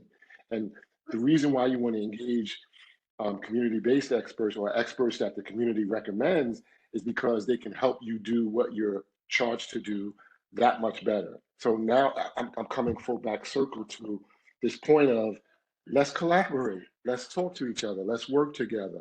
And when those things happen, we can help with I want to just create this space for us to be on the same team. We're not working against each other. We're working to collectively for the same goal. And I know that there's contracts and people have done things in other places, but you have to understand that every place is not the same. We're not a monolith. There are different nuances in different communities. In this community, we need to talk about translation, and there's a way that we need to communicate to certain people so that the message resonates with them. Just to give you a quick history lesson, in Newburgh, the apathy sets in because people have been promised things over time, over years, and you hear about things and you're not involved. And if you don't get an invitation to a party, you don't usually attend. So I hope that helps to understand if we can collaborate, if we can work together, I think some of the questions that that Bill asked in the beginning would be readily answered. Like we wouldn't have even a cause to ask it, because in our communication it would have been sort of apparent. So I think the collaboration, the translation services, and the speaking back and forth with us about how we can effectively engage the community. Because at the end of the day, that's what it's about. It's about community engagement. It's not about putting on an event. And I also would just have to say, 10,000 to 100 does not make in my opinion, an overarching engagement to hear a wide swath of the community, especially when we understand that there are some members of the community that don't like to engage with government and don't necessarily trust, or there hasn't been any kind of legitimacy built. You've heard a lot of people talk about the armory. Well, that happened over time too. Legitimacy is built, trust has been built. And so when programming happens there, people typically attend from that population. So let's work together, let's collaborate. I wasn't quite clear where Bill was going, but at this point, I think translation is a part of what we need to be talking about, and how we do it more than why we need to do it, I think is probably a better use of our time. Great. Thanks very much, Ed. I appreciate those comments. And I think with that, I'm going to move us along. I'm cognizant of the fact that my clock is showing it at 7:37. We're scheduled to go to 8, and there are technical topics to discuss. This is not a one and done conversation about translation or any of the other outreach things that we've discussed. And as Ed really kind of left things in a really good place about collaborating on future outreach. So I think we've heard some proposals for moving forward, and certainly the base and the Air National Guard have heard a lot of input on this, and so I'm going to move us along on our agenda at this point. Okay, so next slide, Johanna, are you still there?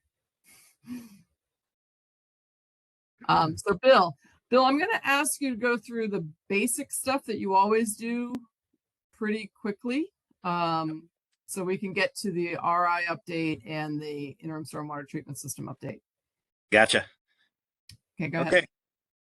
So some important links, information, the admin record, then also the interim stormwater treatment system quarterly reports. If you go to that link, we upload those quarterly reports for the system, and then just also in general for the Air Force Civil Engineer Center, PFAS information, a link that talks about PFAS. Next slide. Quick navigation guide here. Right now we've got a backlog of some of our admin records to upload meeting minutes and stuff, so we need to catch up on that. We had a little issue with some contracting and getting our contractors access to help support this. We've got a lot of documents that we produce nationwide that need to be uploaded to that. So we're working on that, and they're getting caught up on that. So I'm hoping to report the next time that we'll have all these documents uploaded for the next meeting. Next slide. Just an overview of the CERCLA timeframes. We've got, the PFOS is in the beginnings of the RI. Site 5 was a pesticide site, which is at the FS phase. And then the former base landfill, site number 3, is in long-term monitoring, and we've been doing that since 2007. But below here, you see the different CERCLA processes. So RIFS, RD is remedial design, remedial action. RAO is remedial action operations, and LTM is long-term monitoring. Once we get a remedial action in place, if we're doing active treatment, we tend to do long-term monitoring to prove the effectiveness of the system. And then also below that is just some typical time frames when these occur and when we start on the CERCLA process. Next slide. Just a graphic, kind of a timeline for PFAS activities. I'm not going to read this. But the last two, 2022, we talked about the UFP QAP and getting ready to start the field work, which we did in the fall. And then 23, we're continuing the field work and the operation of the interim stormwater treatment system. Next slide. So PFAS RI update. Next slide. And this will probably answer some of the questions that are in the question box about, samples collected, 3-4 months ago. We'll get to that once I get through this update. So final UFP QAP was issued, and our updates to the QAP will be completed as the RI process progresses. So if there's some change in the sampling methodology or we got to do something differently, we can amend the UFP QAP to document that. And this UFP QAP is also supposed to be posted to the admin record, the final. We had technical partnering and work meetings with the DEC as well as the Department of Health. We did that on August 9th. Next slide. So the initial RI field work started in October. We just basically wrapped up some sampling. We have some offsite locations that we're working on right of entries for that we can't get access to. So there's a group of sediment and surface water samples, as well as a couple soil boring locations that are at offsite locations off the base that we're having some difficulty getting access to. So the Army Corps of Engineers has been working with us on this. We did at the beginning of the RI, they filmed storm sewer lines to look at the quality, find out where there's breaks in the line and that, so that'll help us understand. And the conceptual site model, is groundwater infiltrating into those stormwater lines, and is that the reason why it's getting to a wreck pond? So we're collecting information on that. We've got the video footage that we did for that. And then we also have started the drilling and subsurface sampling. Next slide. Just a picture of some of the RI field work. Go on to the next slide. So we missed, Amy, this is, I think, the wrong slide deck because there was some other information. I don't know if we switched slide decks. Because AECOM. Amy, Bill, this looks like the last slide, right? Not the update.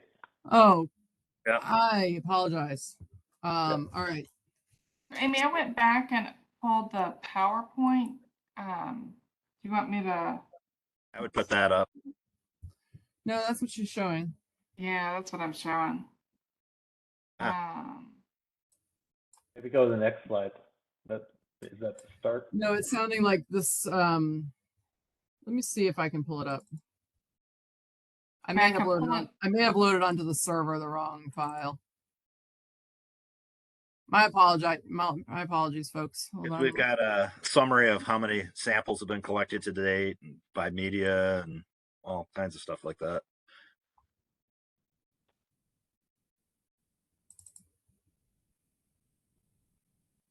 Let me check this one I'm pulling up right now. See if that's. Stop sharing for just a quick second and see if I can find this.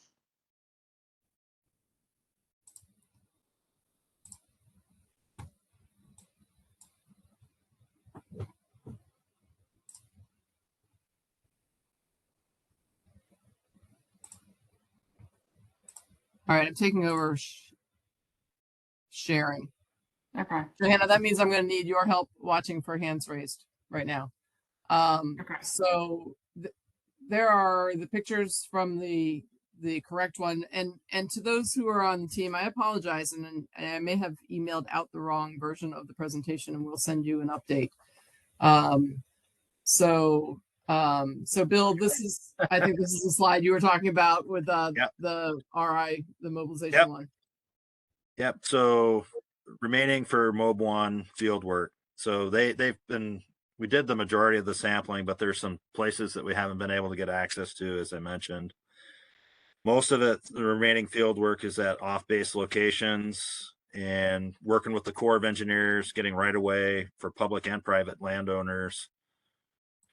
So we're working that. So off-base work right now that we haven't been able to do is collection of surface water and sediment samples at about 73 locations. There's a installation of a bedrock monitoring wells, or there's a few of them that are at off-site location near Lake Washington that we're trying to get access for. And then several temporary monitoring wells in source areas at the western boundary of the Stewart Airport. We're having some problems getting access as far as right of entry to do that work. So moving to the next slide.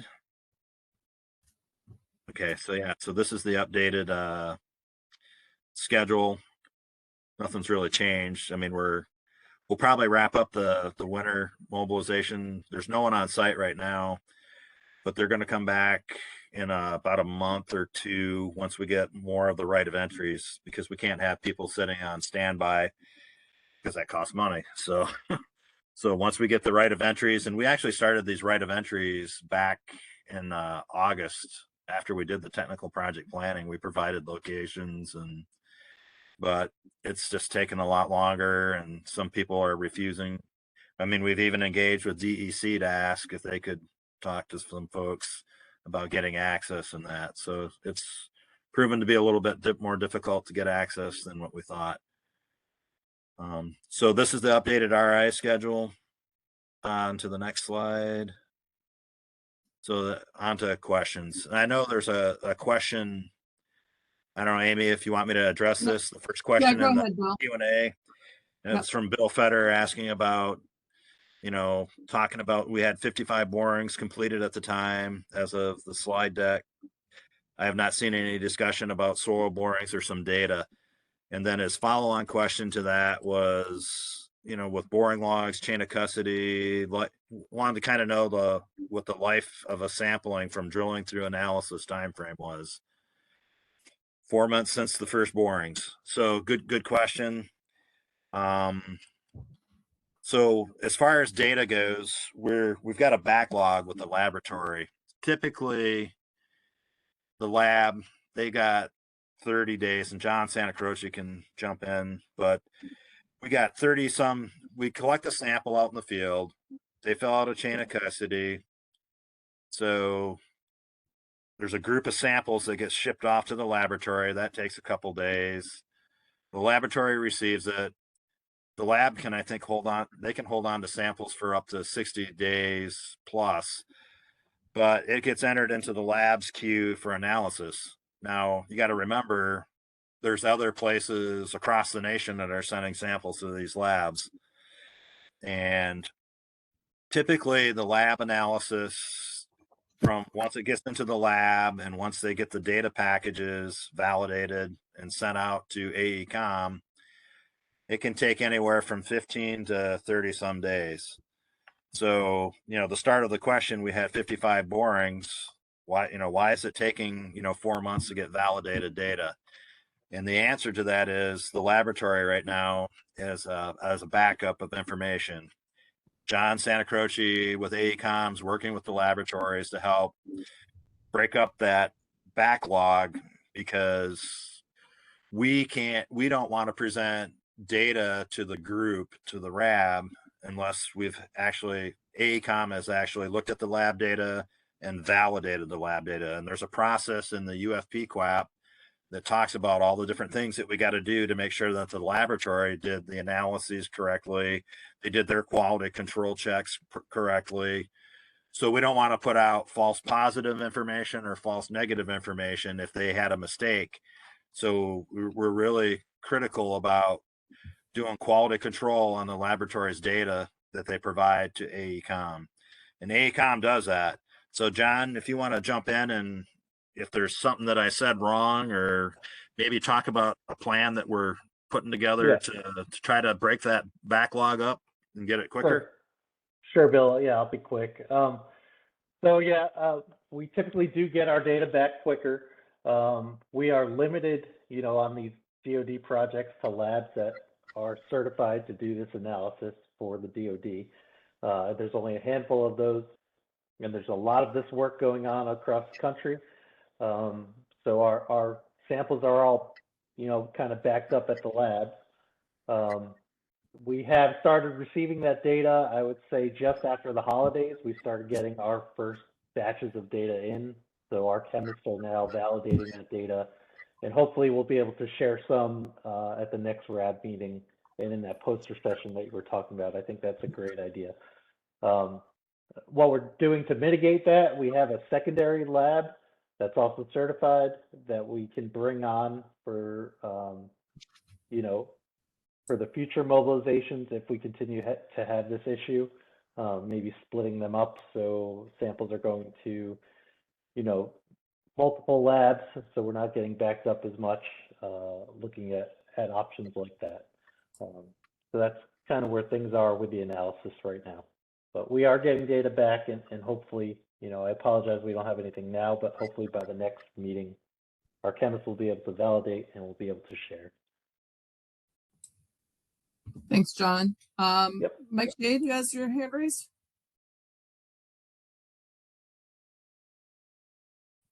Is that me? Sorry. Yes, Mike. Mike, you can go ahead. Thanks so much for the update. It was a little alarming to hear the challenges around right of entry. I mean, I understand getting permission makes sense, but you mentioned, Bill, that there were some locations where you guys were refused right of entry. Can you share what entities refused entry? Understand if, any private residents you can't say, but curious if there were any government institutions or businesses that refused right of entry, and if so, if you could share who those were. I think the public has a right to know, Sure. especially if there were public institutions. Hey, John, who? So, you can be the bad guy. I'll back you up. No, it's nobody's a bad guy. We've been working on these for a while, and there's a lot of legal issues about going onto other people's property and drilling wells, as you can understand. The wells near Lake Washington, we're working with the city of Newburgh and the town of New Windsor to get access. And it's moving along. It's just not going as quickly as we'd like. So I think we're in those stages, and then we're dealing with the Port Authority to get access to the airport property. And that agreement's, in negotiation right now. So that covers the drilling portion. And then for those 73, off-site surface water sediment locations, those are local businesses, private homeowners that we need to get through their land to get to the surface water sediment location. So there's a few holdouts there. We've only received a handful of absolute no's. So for those locations, we're looking for alternates where we can access from the public right of way, that type of thing.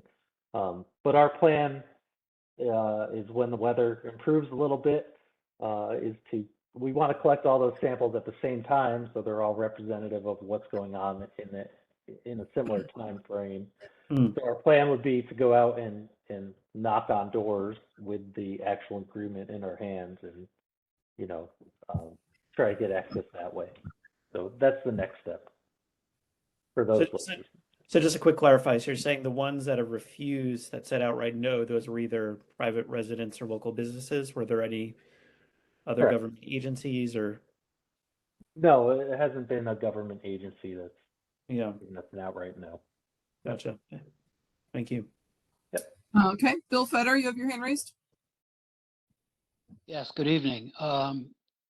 Given the amount of drilling that's been done and sampling, somebody must have a spreadsheet going as to, of the 20 or 24 areas of concern, what's been done at each one. Is that something that could be posted, where we see area 1 is completely done, all the borings, all the sampling?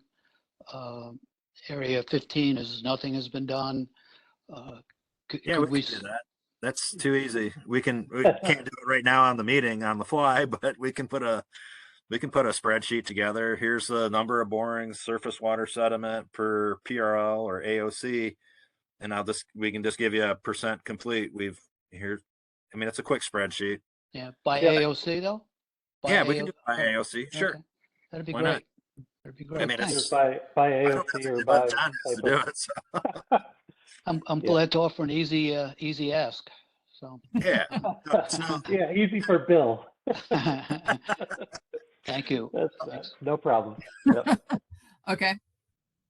I want to touch base with the fact it is 5 minutes till 8. So in the past, we have had RAB meetings that have gone longer with the agreement of the RAB members to stay on till about 8:15 or so. We do still have a presentation on the interim stormwater treatment system and Doug's updates since the last, that's a quarterly update. So I want to be cognizant of that and make sure that people are in agreement about staying a little bit longer tonight. So I just wanted to kind of touch base. We had a lot of discussion on great topics that I think were very important to discuss. But I don't want to shortchange anybody who has questions about these updates. Okay, I'm going to take your silence as agreement that you'll stick around. We'll see if we can finish by 8:15 again, but I don't want to shut down questions that people have. So are there any other questions on the RI presentation right now? Bill and Mike, you still have your hands up. I don't know if you still do, or you have another question.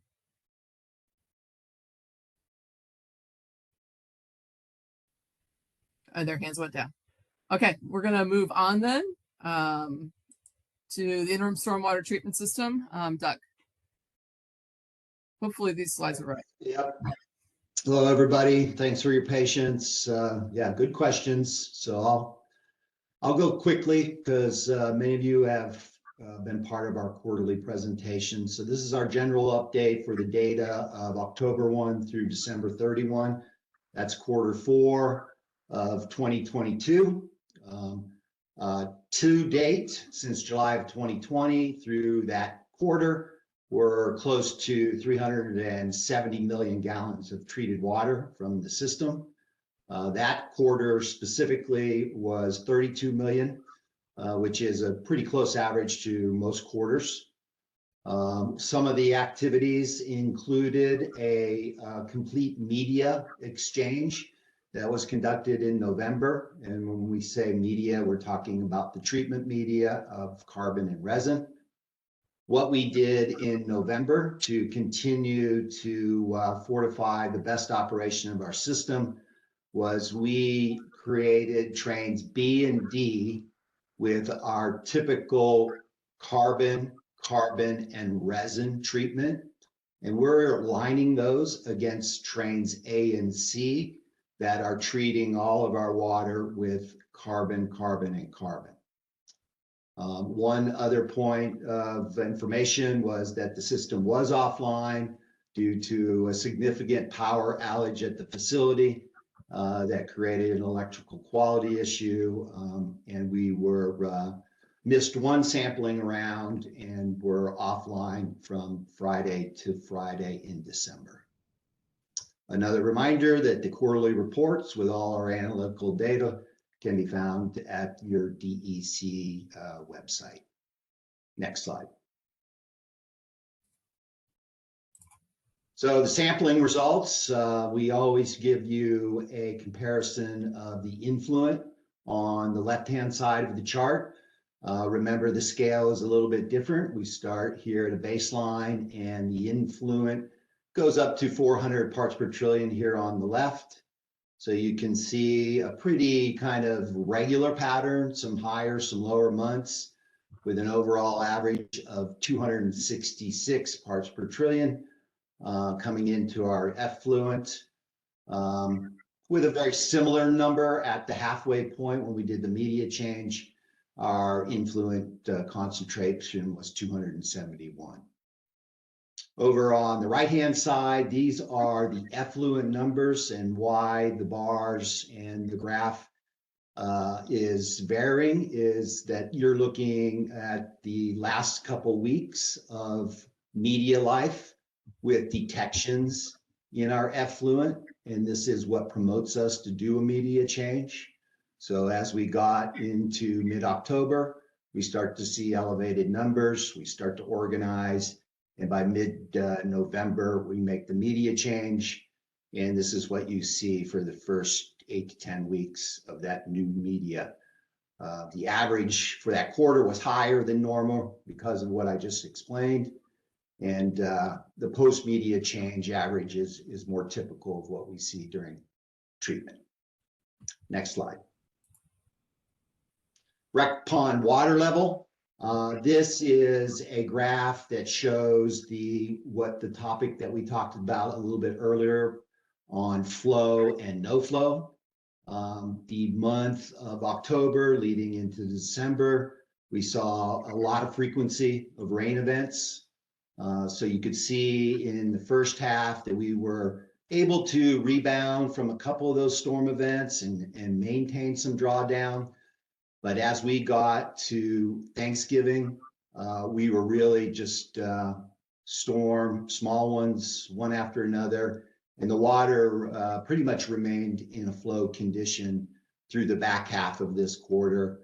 And quite honestly, it's very similar as we're going through January now. We've had only one or two few dry days, and it's been a continuation of flow conditions through the month of January.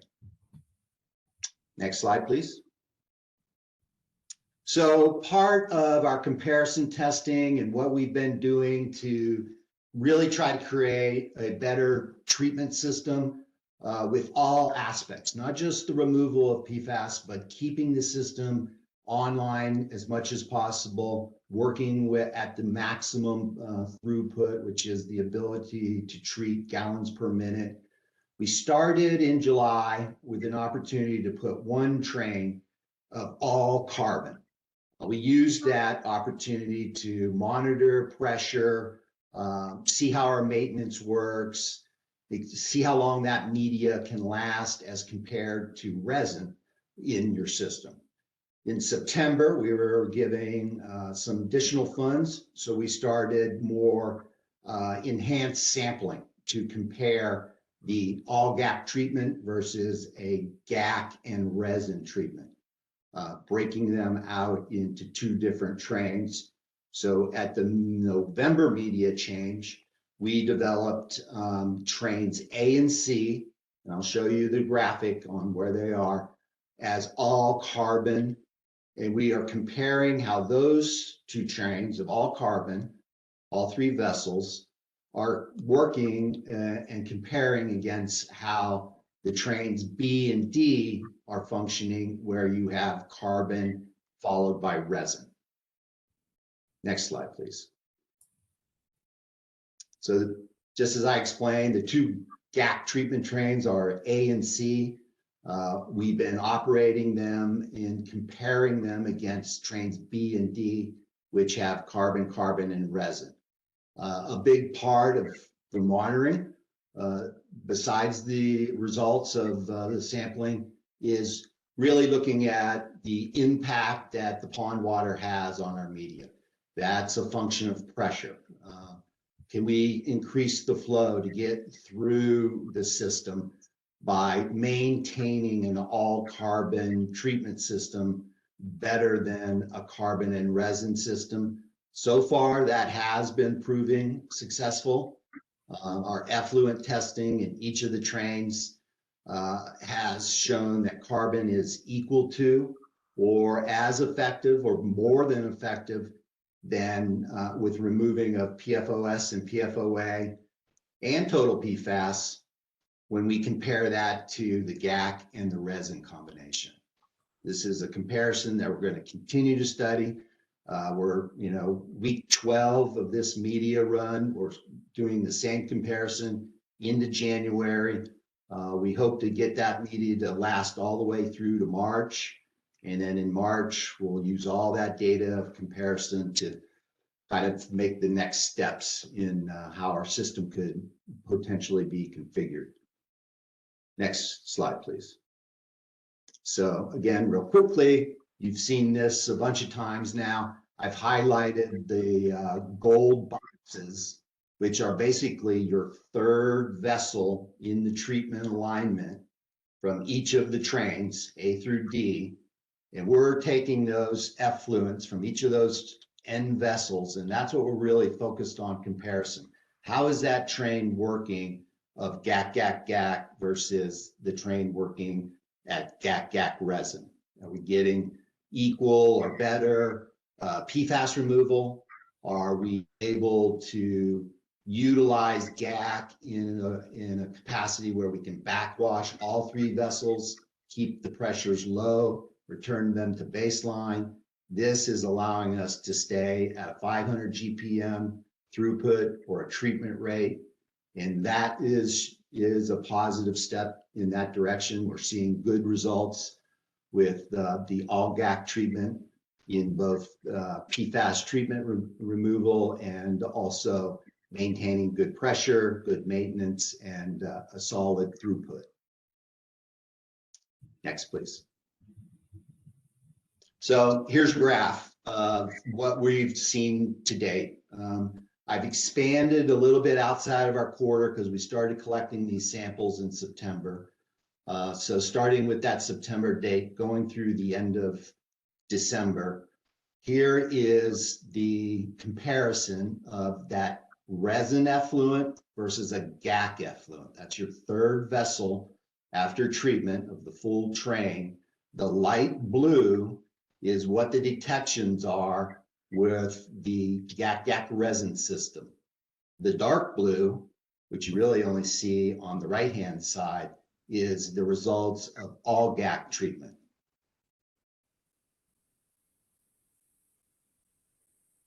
I'm just reading the note at the bottom, but I think I've just explained all that. So again, a snapshot of the GAC resin versus the GAC comparison. Here is the detections of PFOS and PFOA in the light blue, is the resin treatment, and the dark blue is all GAC. I'm kind of rushing through this, but let's go to the next slide. And this is a look at the total PFAS. We've been talking about this. Your group has been asking for more information about total PFAS. We were able to give a comparison. The total PFAS for this chart, I want to remind everybody, is the sum of all of the PFAS compounds found in our version of the method 537. It does include PFOA and PFOS in tracking. But again, looking at the chart, the resin treatment is the light blue and the GAC treatment is the dark blue. So even with total PFAS, we are tracking that the all carbon treatment system is working superiorly to the GAC resin in our systems. Let's move on to the next one.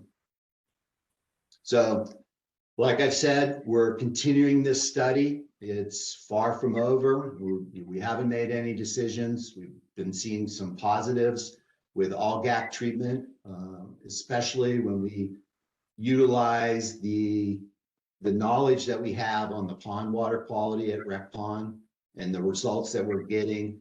It's a big part of that is our ability to manage that carbon material, where resin, as I've reported in many of our other updates, isn't something that you can backwash or maintain with any reliability, where carbon is. So it's a much more robust configuration, and we're watchful. We're looking at the impacts of summer versus winter and winter versus spring.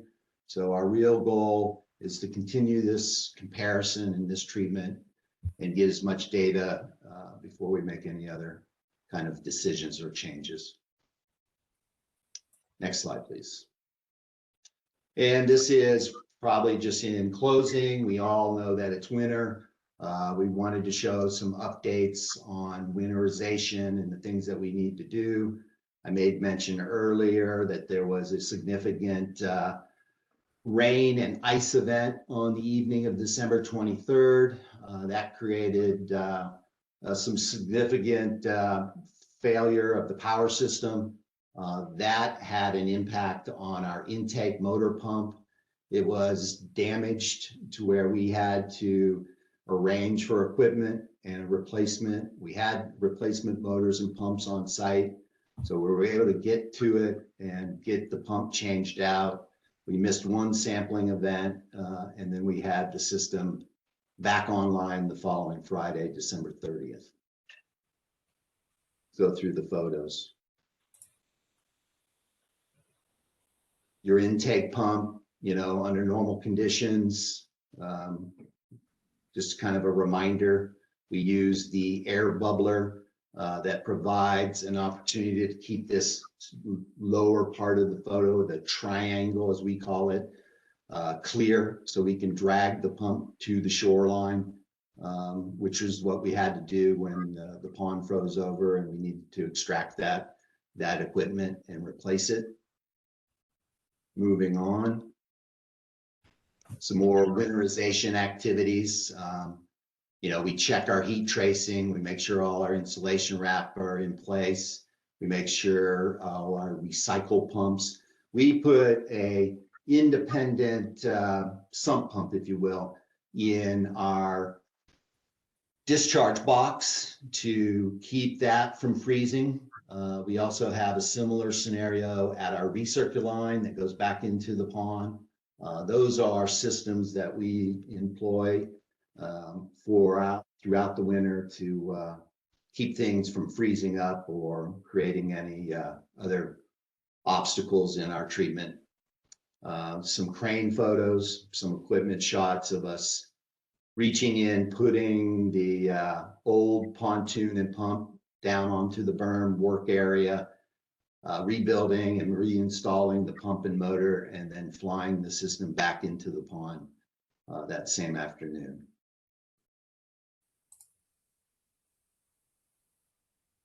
Just one of the few winter days that we've had. Actually, the weather has been more rain than snow.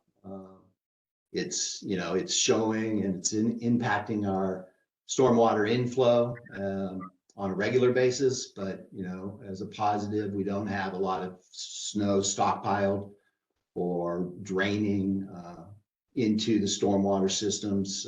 So we might come out of winter a little bit quicker than other years without a surplus of snowplow. And that is as quick as I can do it. All right, thanks, Doug. I appreciate that. And we do have a couple people with their hands raised and a couple questions and comments. So I'm going to go ahead with John Clark first. Hi, Doug. Thank you. I appreciate the parts per trillion units there. That helps make sense of it and help us explain it in relation to the what we report or the limits that we hear in the news. And I think it's great that we have this opportunity to build a better mousetrap. You're showing the all carbon versus the carbon resin. It's rare that you have the opportunity to run these real time experiments and figure out how to make a system work in all weather conditions. In the comparison between the carbon and the resin,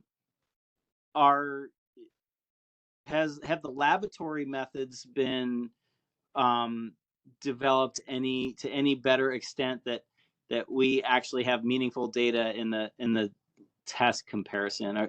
I know that sometimes we're removing enough total PFAS to levels that are at the experimental limit of the methods.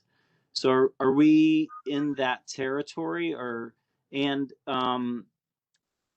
are we just talking about the larger chemical chains like the C8s, or are we talking about some of the smaller chemical chains in the testing? I think the best way to respond to you is refer you back to any of our previous quarterly reports that are posted on the DEC website. You'll see our testing methods and the compounds that 537.1 or its version of for our DoD qualified laboratories report. So there's 18 some compounds that we are analyzing for currently. And some of the ones that you mentioned are listed in there. Our real focus is the PFOS and PFOA. Okay. Bill Fetter? Yes, this may put you guys on the spot, but Doug, how are you getting results so quickly and Bill is waiting months for results? We have a regular system going. We had a little bit of head start on the other contractors and knowing to build a relationship with the lab and knowing that we're at such an end point of compliance, we really needed to rely on quick turns and fast data. So this, we've been fortunate, Bill. I spent a lot of time in the early procurement part of making that decision with the help of the Corps, and it's paid off. Are you paying a price for it? Expedited cost? It's not, well, we pay for expedited costs. Yeah. I mean, we're paying for, a 4-day turnaround in the lab, which, comes down to about a 5 to 7 day package back to us. And then we go through the same validation process that John does. So I'm offered the opportunity on some of this stuff to present preliminary data, but the data that you're seeing there all has been validated and qualified, so we can report back and then get those quarterly reports into DEC. Thank you. You're welcome. We have an online question from Chuck Thomas. Has this preliminary data on the effectiveness of GAC been communicated with the City of Newburgh treatment of Lake Washington water, or is this premature? Is there any consultation with City of Newburgh these days? As a contractor, I don't communicate with the City of Newburgh. I have talked to the contractors that have worked out there. I know a little bit about the history of Washington and what the larger treatment system has done in the past, but quite honestly, I don't have enough, reach or communication with these other parties. I'm only focused on our scope here at the interim stormwater. Hey, Carl, Doug. So just the first piece of that, and again, I don't want to put anybody on the spot. So it's Lieutenant Colonel Richard DeFeo, Air National Guard. So it's my understanding that the system at Lake Washington is already all GAC. So maybe Wendy from the Department of Health or somebody from the DEC can confirm that. I'm not actually sure because that's run by our Bureau of Public Water Supply Protection, but I could certainly ask them. Great. Thank you so much. Okay, so that's another question we'll follow up on.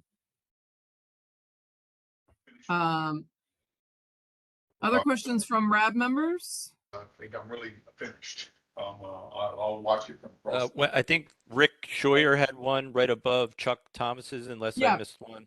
Yep. No, I was going to read Rick's question next, actually. Sorry. No, that's you got okay. No, that's okay. Rick is not a RAB member, but he is a frequent contributor. So I was definitely going to get to Rick's question next, which is, please explain, are the carbon vessels being backwashed in all 4 trains and the resin filters not backwashed? How do you determine the flow through each carbon train? I.e., is there a flow meter for each train? Yes, is the simple answer. There's a flow meter for each carbon, for each of the trains, and a combined output flow meter.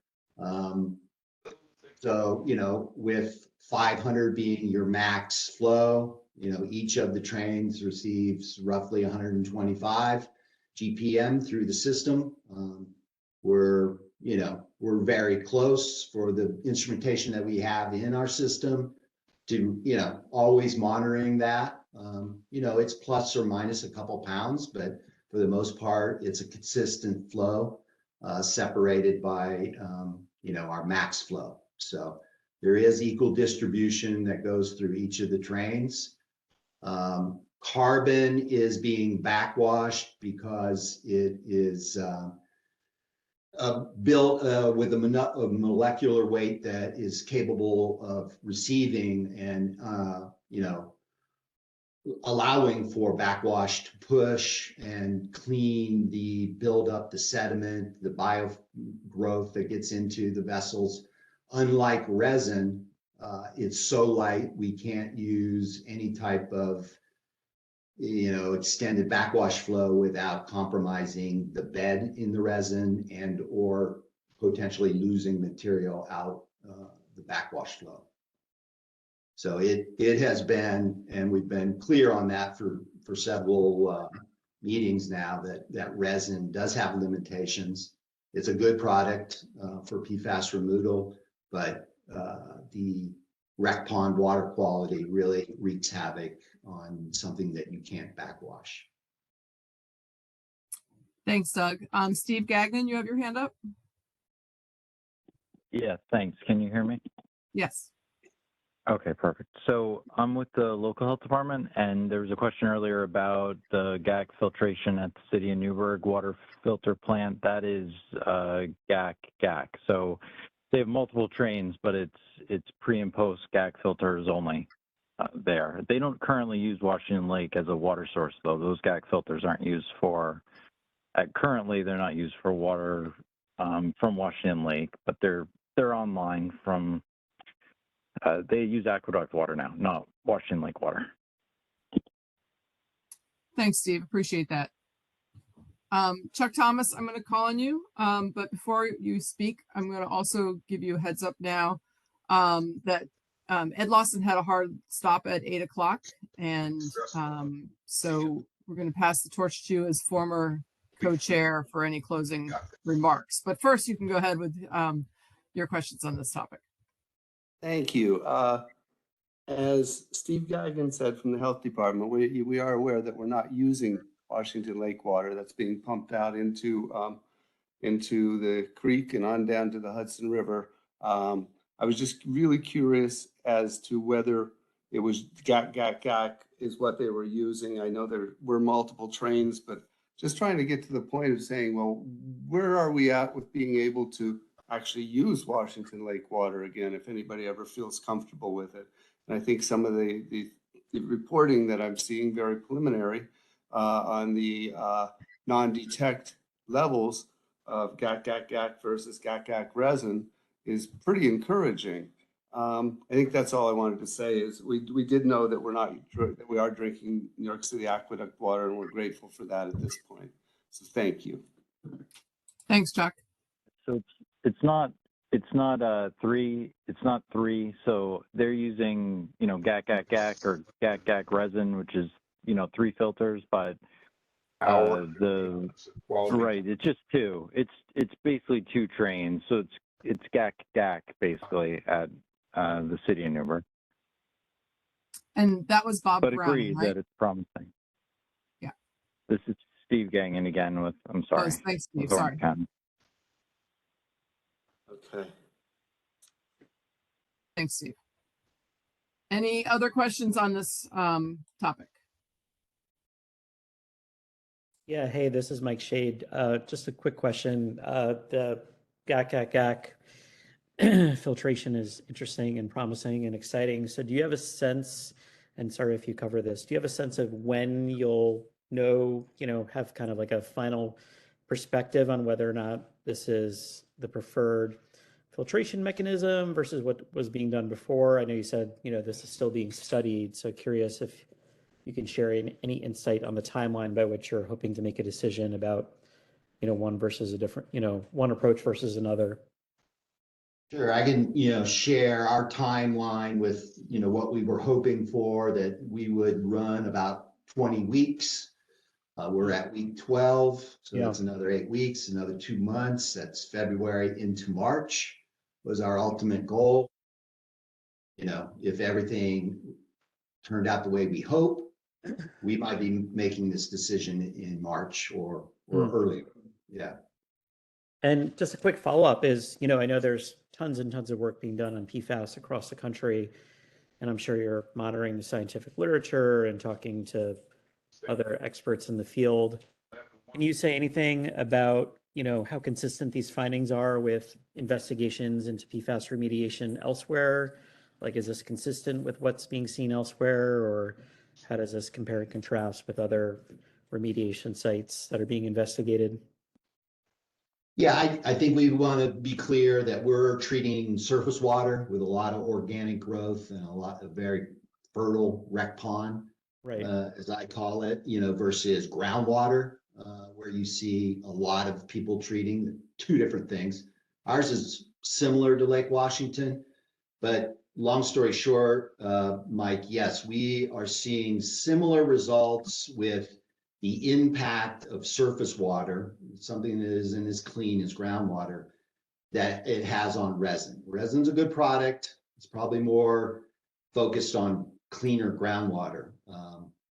So we've seen that, and we've seen carbon do, the heavy lifting for PFAS removal that is similar or better, just like our data is starting to show and trend. So this isn't an outlier. I think it's consistent with the industry findings. Resin is more suited for other type of applications. And because of all the things we've mentioned, what we're trying to do to give the best system, run at the highest possible throughput and draw down carbon is trending in that direction for us. Yeah, thank you. I appreciate that. Good work. Okay. I'm not seeing any other questions at this point. So I'm going to push on since we are also past 8:15. This is the RAB time for proposing topics and action items for the April meeting. We've had a lot of good discussion, and I suspect some of those are going to be revisited in April. So if there are any specific topics you want us to address, I know I heard that we do want to make sure that 17K is still on the agenda each time. Chuck, go ahead. Just a sense of what's going on. I'm having a hard time hearing you now, Chuck, and I could hear you fine before. Oh, sorry. I must have hit it twice. Okay. I want to make sure we follow up on Doug's testing at the 20-week period, which will be in March, and our meeting is in April. So that would be really good to follow up on that as well. I appreciate Great. that. Okay. Thank you. Will do. Thanks. Okay. I'm going to move on. This would be the time for public questions through the Q&A, but we have gone ahead and addressed a lot of those as we went. I'm not seeing other questions at this time that we haven't addressed. There was discussion early on of some, some discussion of places to have public meetings when we were in that part of the discussion. And we addressed the other questions that have come in. I'm scrolling through it real quickly as I'm speaking. And shout out to the scouts from Troop 327 who are participating. So if they've hung in this long, I appreciate that as a parent of an Eagle. So thanks very much. Okay. So I want to reiterate that there is an opportunity to ask Supposed any to be additional over at 8 questions you o'clock. have. It's now 8:29. If somebody could mute themselves, I guess. So Dan Shapley again is filling in for Victoria Lung while she's on maternity leave. So if you have additional questions on the presentation, you can email those to Dan and get those to me by February 8th. I am going to take as an action item to resend the corrected presentation. I accidentally saved the wrong presentation, so I apologize for that, and we'll send out the corrected presentation to you. And then also the link will be available on YouTube within the next day or two. So with that, our next meeting will be April 26th, and I want to offer an opportunity for closing comments to Colonel Farrelly and to Chuck Thomas, standing in for Ed Lawson.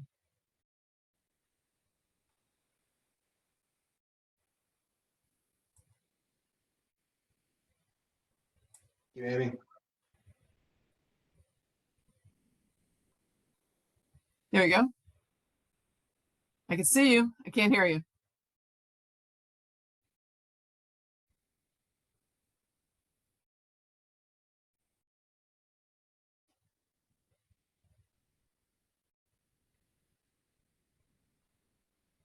I can't hear you, Colonel, but I can see you.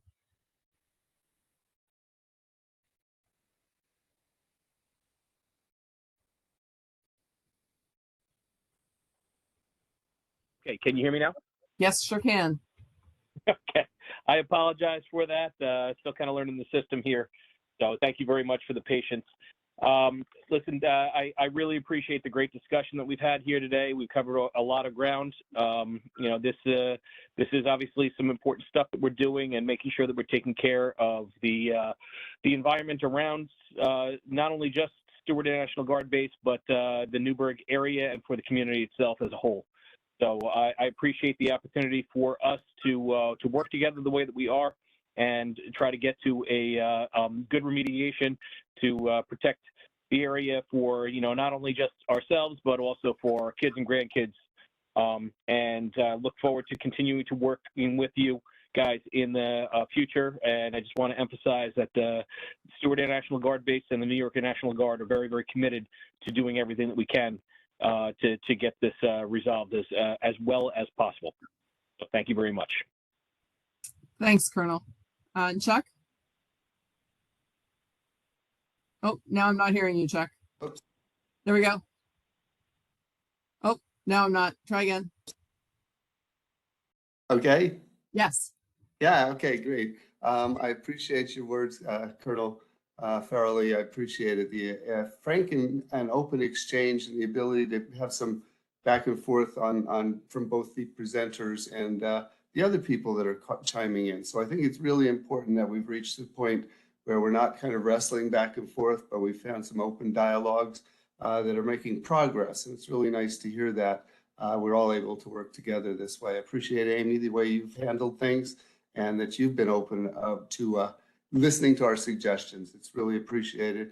And if we can get to that point of finding that inroad into the Spanish-speaking community, and I believe it's individual somehow, and there's a way to do it, and we're just going to have to keep talking about it, and maybe we could have some offline conversations about it in the next few weeks before we get back to April meeting. So thank you very much. I appreciate everybody. I appreciate everybody that's been online. I would like to know more about some of you folks, and I'll look forward to meeting you all in person someday. So thank you. Thanks, Chuck. So with that, I'm going to go ahead and adjourn the meeting. I really appreciate everybody hanging on for an extra 33 minutes. I think we had a lot of really, really valuable discussion that's going to move this RAB forward. And I also look forward to meeting all of you in person. So I will be sending out the updated or the corrected, the correct presentation. And you can go ahead and submit any final comments or questions. And we have a couple questions that we took to follow up on as well. So I'll be in touch by email. Thank you, everyone, and have a great night.